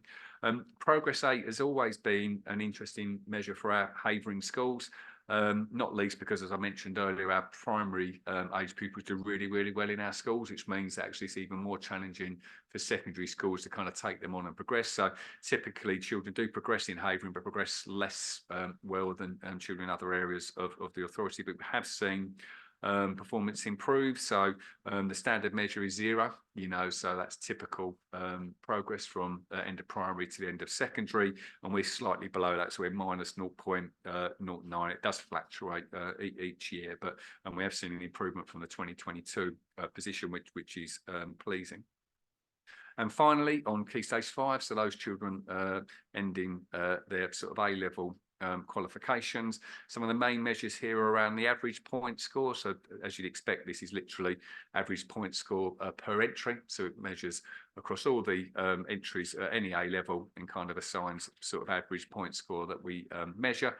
We do relatively well in this area, so we're at or around sort of national averages, perform very well against our statistical neighbours, and do okay against London averages. We also measure that average point score for the best 3 A levels, for those children that are taking sort of more than 3 A levels, and again we perform at or around sort of national and statistical neighbour areas. And finally, the last measure we look at is those students achieving the very top grades, something that used to historically be called facilitating subjects. So Russell Group would identify a group of suite of subjects that would, in their view, enable children to have the greatest access to higher education qualifications. So that measure is still being used, although it has nuanced slightly now that the facilitating subjects are slightly different for the different degree qualifications. So it's moved beyond just a sort of suite of typical qualifications. We did see quite a big drop off between 2022 and 2023, and that's something we're looking to investigate more with our schools with sixth forms. We're not sure whether that's again a cost of living or a pandemic effect. One hypothesis is that children are now less aspirational to move out of home and move away because of relevant sort of cost of living impact. So it may well be that they're less aspirational to kind of go for those facilitating subjects, or, as we hear quite often, when children receive unconditional acceptances, they then don't bother with the rest of their studies because they've already got their offer, so it's job done as far as they're concerned. So that's a couple of the kind of working hypotheses we're just developing with the school sixth forms at the moment. So I hope that's been helpful, sort of canter through sort of the key kind of measures as per sort of DFE reporting. But happy to answer any questions or receive any comments, Chair.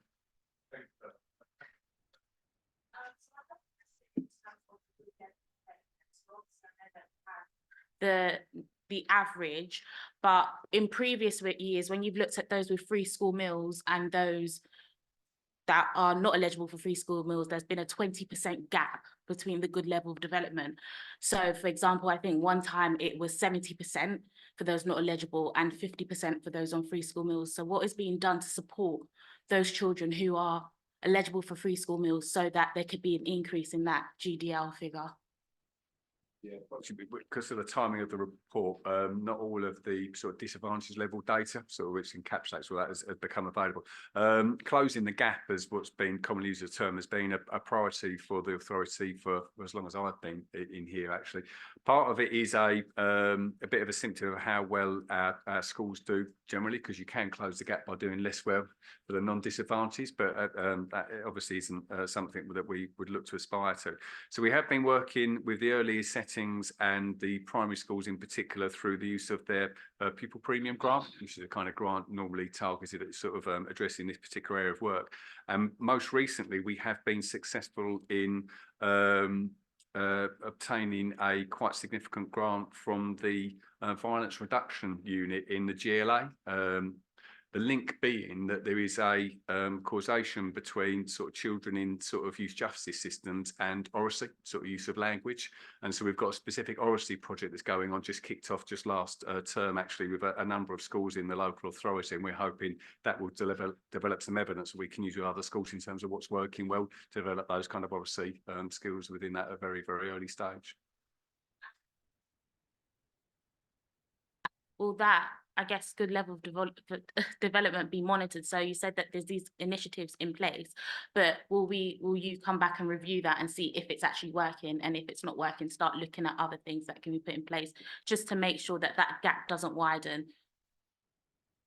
Just in response to that, Councillor Walker, obviously we monitor it both as a local authority, but for individual settings as well. So every single one of our settings has a quality assurance visit from one of our sort of school improvement team, and they'll be looking at individual performance for that particular setting as well.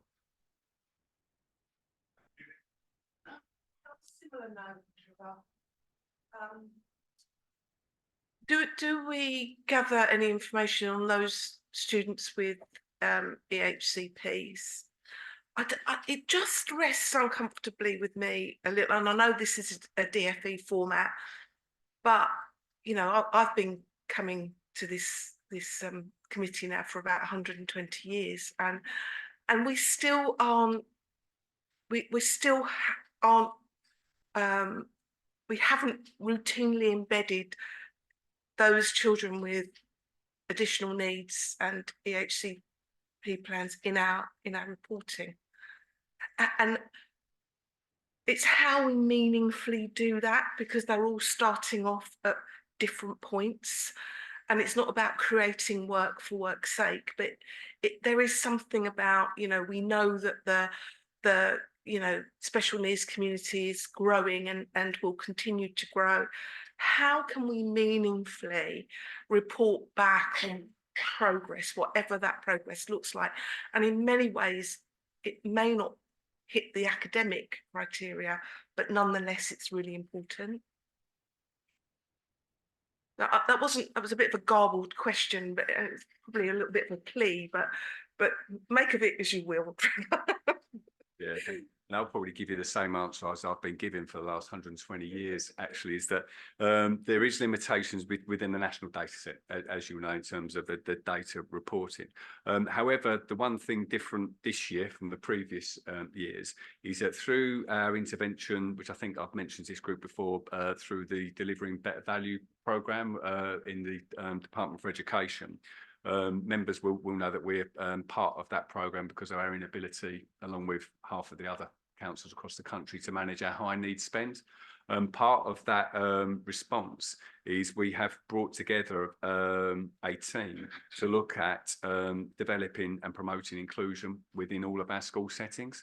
So just last week, we managed to welcome 2 seconded heads and senior leaders from across our schools to be part of that team that will start to go in and model kind of what good looks like across all of our schools, because our ambition is for every school to be as inclusive as our most inclusive school.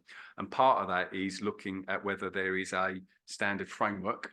So we're currently using the challenge partner model, which a number of our schools, I think, including Corbett's Take, use and works really, really effectively to develop and promote kind of best practice in the area. So we're just kind of piloting that at the moment. We've got dozens or so schools that are looking at that as we speak, actually, to see if we can develop that further. But I'll take the point and I'll go back to the theme and see what, if anything, we can start to add to the points, that however local the data is, if we're unable to get it from that national data set. Something meaningful. Before I bring you in, Councillor Standen,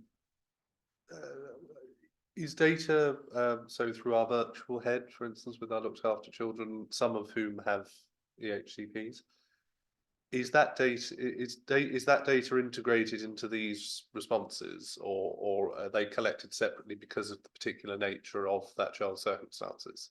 the data that's presented here, Chair, is the whole cohort. So any children that has sat an exam within that particular year or has finished that academic year is included within the data set. What we're able to do at a much later date, much later, is start to disaggregate what the DfE call kind of those disadvantaged groups, which can include children looked after or children with an EHCP, but it comes much later.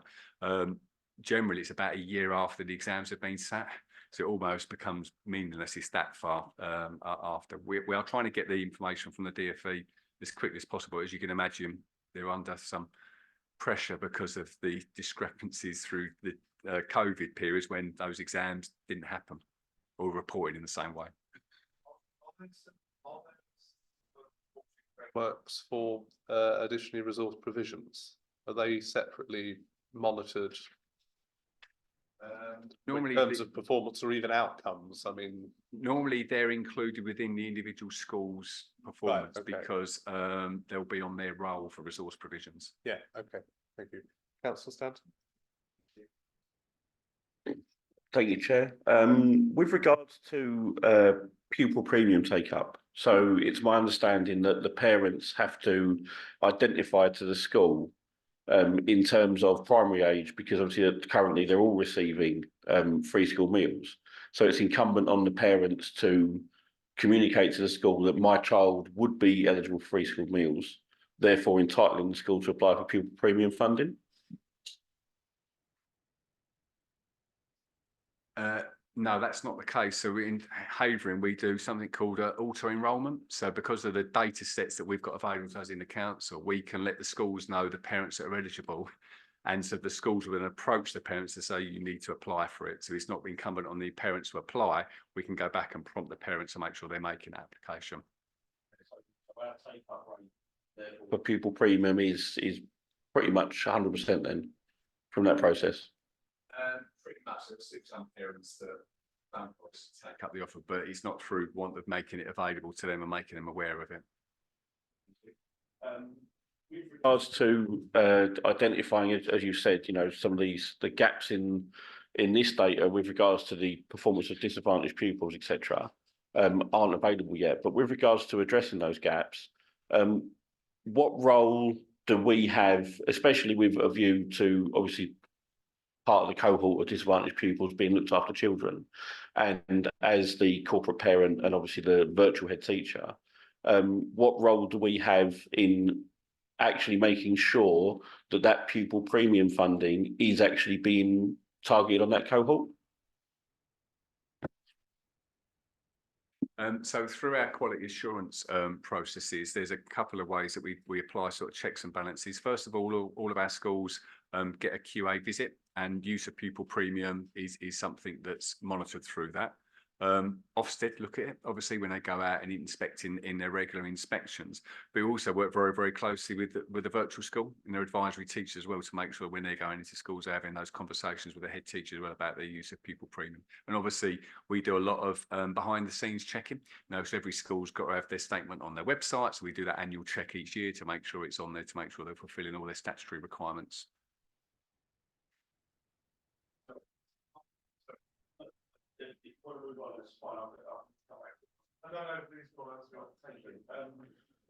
With regards to table 6A, so the key stage 4 GCSE progress, and you've indicated that it's effectively, I assume, like a bell curve. So the average is always 0. But when we actually look at the schools within the borough, there's quite a large variance between, you know, the best performing schools and the least. So I am a little bit concerned that on face value, this report says, well, okay, everything is about average, whereas actually we've got some schools which are around the average, we've got some which are doing incredibly well, and we've got some which are actually, you know, doing really badly.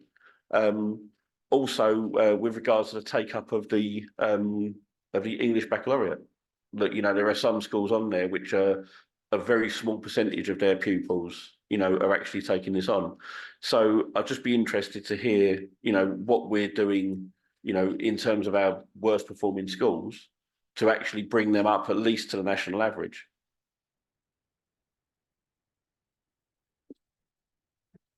I might challenge that back actually, councillor, if that's possible, because you describe it as not performing well. Actually, there's a context behind each of those schools' performance. So if we take, for example, Hallmead Secondary School or Reading Court Special Secondary School, they don't perform that well when you look at Progress 8 measures, but they're some of our most inclusive schools, and between them have got 15 to 20% of the children with education, health and care plans who naturally will not perform well on this measure. I don't want them to stop being inclusive and chase the scores. And both of those schools have been recently inspected as from Ofsted as being outstanding. So actually, I'm happy with some of the performance in those schools because actually it means they're being inclusive. If the schools aren't inclusive and not performing well, then I'm less happy. You know, but generally there's context behind all of our schools' performance. That goes back to the point that Julie was making about the data sets not actually being able to properly reflect the work that's being done in the schools. So I'm really encouraged to hear what you just said. Thank you. Okay. Councillor Holt. Yes, just two questions. Obviously COVID has come bang in the middle of these, and obviously it's affected some of the results, not just here, but nationally. Now, as this is a national picture, all schools were adversely affected by COVID. Are you particularly concerned? Are you particularly concerned? I mean, as it's happened nationally, are you? It wasn't a problem to Havering. I want to say, are you worried? Or are you sort of thinking, well, that was in the past, we need to sort of build on the future? Or have you got something, have all schools, in fact, in the country, got something apart from sort of the teaching, sort of, are you sort of, are you sort of disregarding the fact that COVID, that you're just accepting it's going to be lower and you're not too concerned about it? Or is there anything particular that you're doing, or indeed all schools in the country? Yeah, in response, obviously we're concerned by some of the drops in the headline performance, you know, of some of our schools. What I would say though is we know that not every local authority was impacted the same by COVID. You know, there are some local authorities had very, very little disruption, relatively speaking. You know, and at times we had a huge amount of disruption, and we had children that were out of school receiving remote learning far more than many other local authorities, and that will obviously have an impact. And that, I think, is behind where some of the areas that were impacted most, particularly on the early years. So I think, Councillor, if you were to ask me where I'm most concerned, it's probably in those early years areas, hence why we were so pleased to get that GLA funded project to look specifically at kind of good levels of development in the areas, because we know that's the area that's been impacted the very most, because Havering was hit much higher than many other local authority areas. So I'm a bit concerned about the kind of national comparison, because it obviously dropped, but boroughs like Havering were disproportionately impacted. Question I had that's not linked with that. So going to the other end, yes, obviously the data tables, the results are bored. As you say, there are a lot of mitigating factors. But I think this came up in the Children's Scrutiny Committee. Considering Havering is a good area, and on the whole, the schools are very good, you said yourself they are, I've always been concerned that they perhaps should be constantly above the national average. And you said that you used the word stable. What's been done to make the results even better?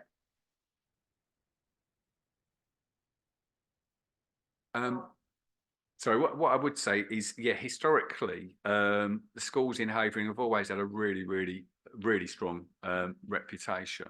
I think what has happened over the last, I don't know, 15, 20 years is there's been significant investment in areas that have been performing less well. You know, so if we look at the opportunity area out in Suffolk, for example, there's significant additional funding being ploughed into that area, both for revenue and for capital, to bring them up to the national average.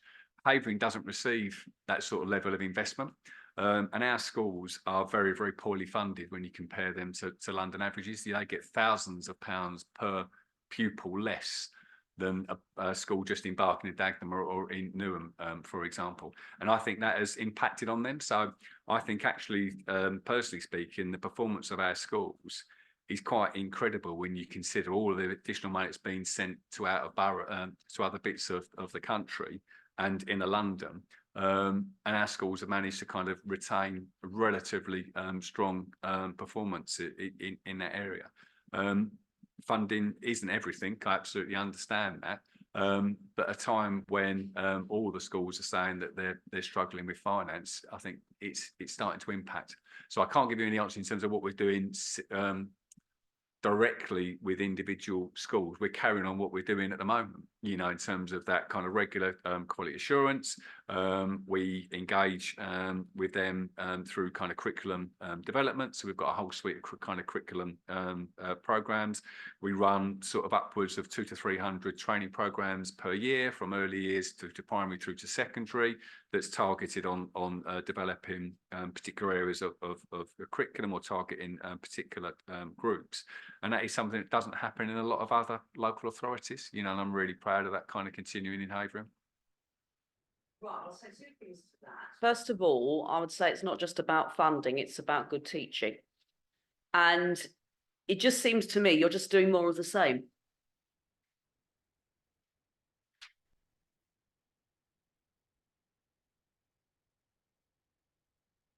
Thank you. As I said, I don't think funding is everything, but it does make a difference. You know, so we have got, you know, very, very good quality teaching, as evidenced by our Ofsted grades. But retaining those teachers is very, very difficult when the schools are unable to put in place potential support staff or other measures within the classroom that helps retain those good and outstanding teachers. So whilst funding isn't the only thing, I do believe it's a significant factor.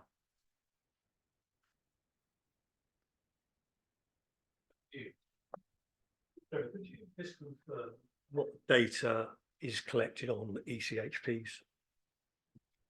And how is it collected nationally?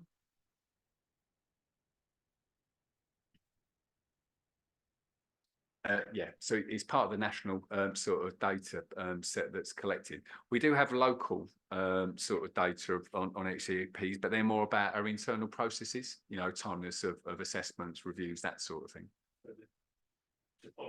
So there is data available, because it strikes me that whilst I appreciate it's not done nationally, I do think that there is a lot of significant work that is done in that area, which is not reflected in reporting. And indeed, it would be one of the things that maybe this committee could look at, and has in the past, that those some criteria across sectors, so we can see in primary, secondary and special progress that is being made. And maybe it's something that that group we've talked about setting up could put together, something that could be reported on and monitored as a valuable thing for the authority. That information already available, or?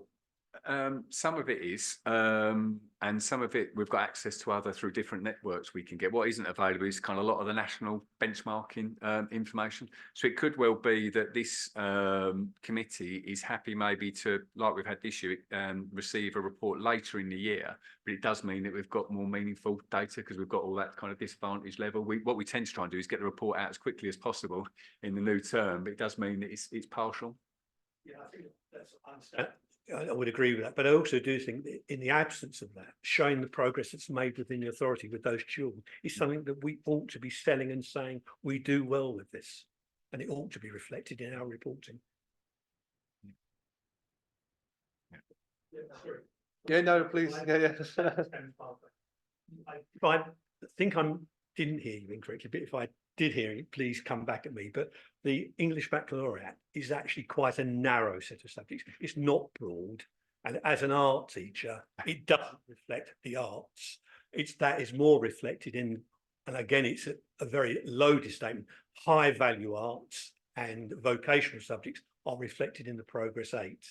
So I think it's misleading to say that the baccalaureate was a broad thing. It isn't. It's actually a more academic focus. Apologies, yeah, clumsy use of language. I guess there'd be an art teacher in the room when I said that. So, yeah, so apologies for clumsy use of language. You're right, it's very much an academic standard. This progress reflects much more the broad curriculum. Thank you.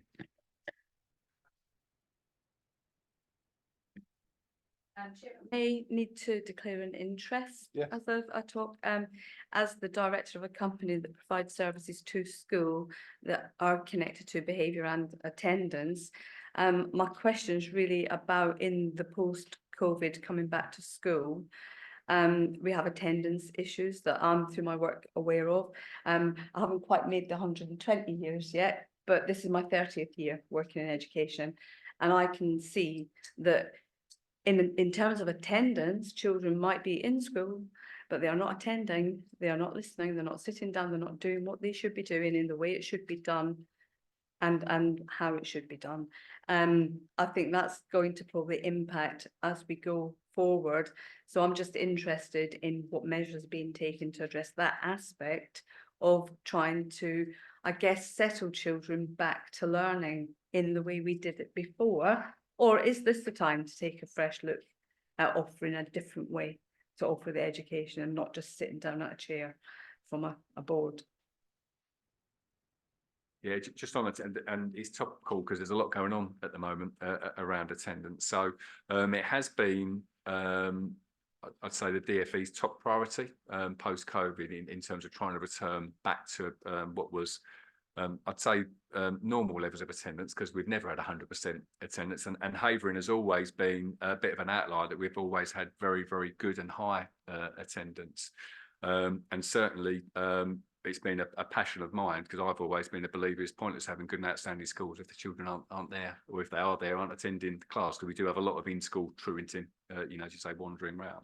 So some of the key things that we have been doing is that we responded quickly to the DfE's non-statutory guidance and advice that was issued sort of about a year or so ago, and that's only going to be statutory kind of later this year. So despite there being no funding to do any of this, we redeployed what was our previous attendance team to work strategically with every school. So they meet with every school and have done half-termly to look at what are the barriers for each particular school, because schools can have similar levels of attendance but have very, very different reasons around non-attendance.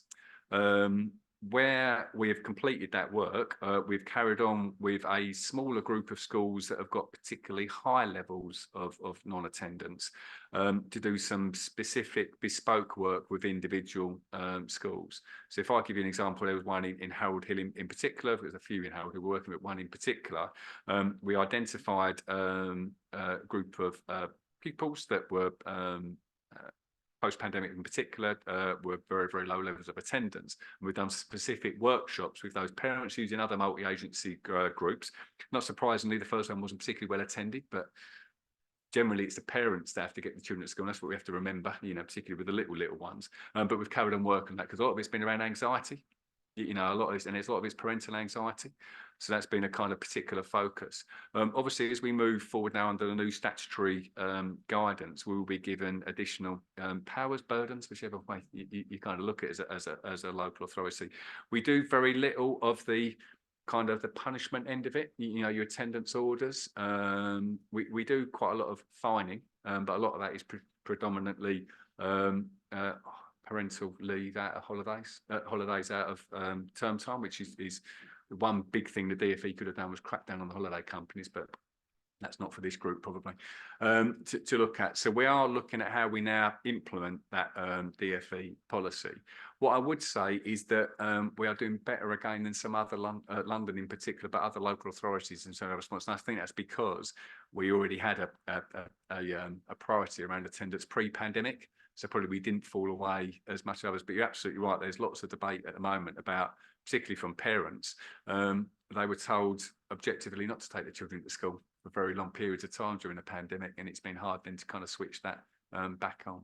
So let's just help to give a bit of an example. I'm trying to think whether we've done something specifically for this group on attendance, but I'm happy to kind of, if Chair, you're minded to, we could always have a future report specifically on attendance. We've done reports back to safeguarding partnerships. Obviously, there's safeguarding concerns when children aren't in schools, but happy to do something here if the group thinks that would be helpful. Is that information members would like to see at a future date? Councillor Adrian, of course, you are welcome to attend on that occasion. If it's, I appreciate you're here as a substitute. So, yeah, please, yes. Anxiety. You used it in terms of parents being anxious, bringing children back, but anxious, worried children don't learn well, and a lot of children have got a lot to be anxious and worried about at the moment.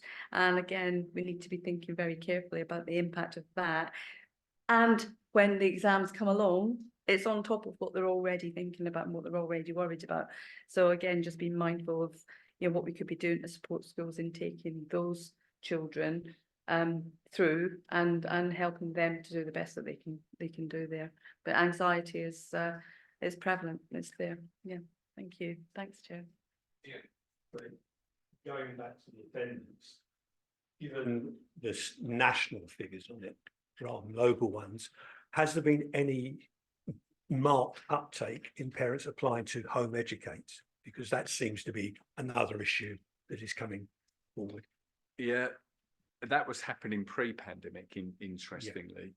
We are seeing some of it, and it is still a mixture as it was pre-pandemic. So it's those parents that are choosing it philosophically, as an option, and some aren't, and some may be choosing it as a route to avoid further interventions from the local authority. We look very carefully at this, and this was one of the areas that was scrutinised as part of the ILACs and come out positively, in terms of our work on elective home education, children missing education, and alternative provision. So we've got officers that will work closely with those parents to make sure that we're assured by the home or elective home educated environment and parents' ability to follow that. Some of the things we're looking at strengthening is where maybe, and we've heard of other local authorities doing this, where things don't work out, because quite often we've had cases where the parents chose to electively home educate and then have phoned me up asking where their laptop's coming from and when's the school going to send the work out, because they thought it was remote learning as an experience during sort of pandemic. So quickly changed their mind and went back to that school. So we're looking at whether we can do something systemically where children that are electively home educated will go back to their previous school automatically if parent decides that it isn't for them or it's not in the best interest of the child. So we're just looking at that at the moment because that's really pushing the admissions code, but I'm happy to do that when it's in the best interest of the child. How proactive now is your monitoring of the curriculum that parents offer? We do regular, at least annual visits to the parents, but again, is there a parental responsibility? That may change. We're hearing sort of talk within the attendance work of a kind of a national register, which might strengthen our role in some of that. Again, whether it comes with any funding to do any of that, the attendance didn't. Yeah. Being blunt, and we've made this point regularly to the DfE that they're giving these additional statutory duties, create brand new teams that many local authorities had gotten rid of years ago. Thankfully, we hadn't. We'd retained that team. Otherwise, I'd be going back to Tara with cap in hand to kind of create some of these functions. Many authorities are saying we just can't physically do it. Okay. Any further questions from members? I just had one, it may be a point of clarification. So page 17 of the report, that's on the facilitated subjects performance. You mentioned there have been a number of schools of thought around why in Havering that number had declined, or that proportion had declined. Does this take account of those choosing more vocational options as opposed to a more academic route? Because I know obviously with certainly a broadening range of opportunities for apprenticeships, not necessarily in roles traditionally seen as apprenticeships, is leading, that people are examining the options now probably more carefully, and choosing to take up those options. Are they reflected in? Could it be reflected in the decline in this proportion? Yeah, in part, Chair, because we've always had very, very high numbers of children that are choosing to go down the apprenticeship route, either as an alternative to A-levels or following on from A-levels through high-level apprenticeships. We do feel that's part of it, but certainly what we've seen since the pandemic is many more children staying at home and then accessing their higher education. So whether it's cost of living, anxiety, anything else, there's much we're certainly seeing more children choosing not to go away and stay away from home for their higher education. And that tends to be what this was about, because this was driven from the Russell Group, you know, initially in terms of those kind of much more selective kind of universities, and these are the sorts of grades. So it was all about aspiration. Actually, I think it might have had the opposite effect potentially. But you know, the cost of living crisis has certainly probably drawn greater attention to it even before that, given the increasing costs of university education. There had, I think, the national conversation had been becoming a little more alive to the viability of alternatives, and whether actually a university route was necessary to access the sort of jobs and careers that these individuals wanted to pursue. And obviously some of those chose, they stay at home, but they're now earning, you know, as part of their development. So I was just interesting to see, because I'd not seen that particular type of information, the term facilitating subjects presented before. So sorry, Chair. And we don't know if it was just a particular cohort blip. You know, because obviously this excludes the colleges, and with the sixth form college and not so much the FE college now, they do a lot more of our A-level offer than our sixth forms. You know, this was the cohort that was impacted, kind of coming through sort of their GCSEs. We don't know whether it was just a blip of that particular cohort. We don't know at this stage. At the moment, it's just a concern for us to look into. So we have requests from the committee in terms around certain data we'd like to see in future. That's around attendance and the particular work done around the SEND provision and EHTP performance. Is that correct? Can we make a note for that to be brought back in due time? Thank you. Groups, yes, comments wasn't about pupil premium groups and others, so we can all broaden out if that's helpful. Yeah, no, please, yes, thank you. Well, that concludes tonight's meeting. Ian. Sorry, but it's just a question which you might be able to answer. The minutes of the last of People Overview actually record those present, and yet in the disclosure of interest, there are two people who disclose interest who aren't included as being present. Is there a reason to why it's only councillors that are listed?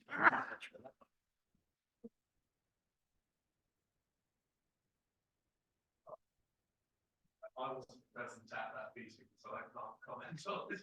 Sorry, the reason I ask is I was once told it was only councillors' presence that was monitored on these minutes, but my question is really because although I am a non-voting member, there are other members to my left who are full members of this committee who should be reflected in the present.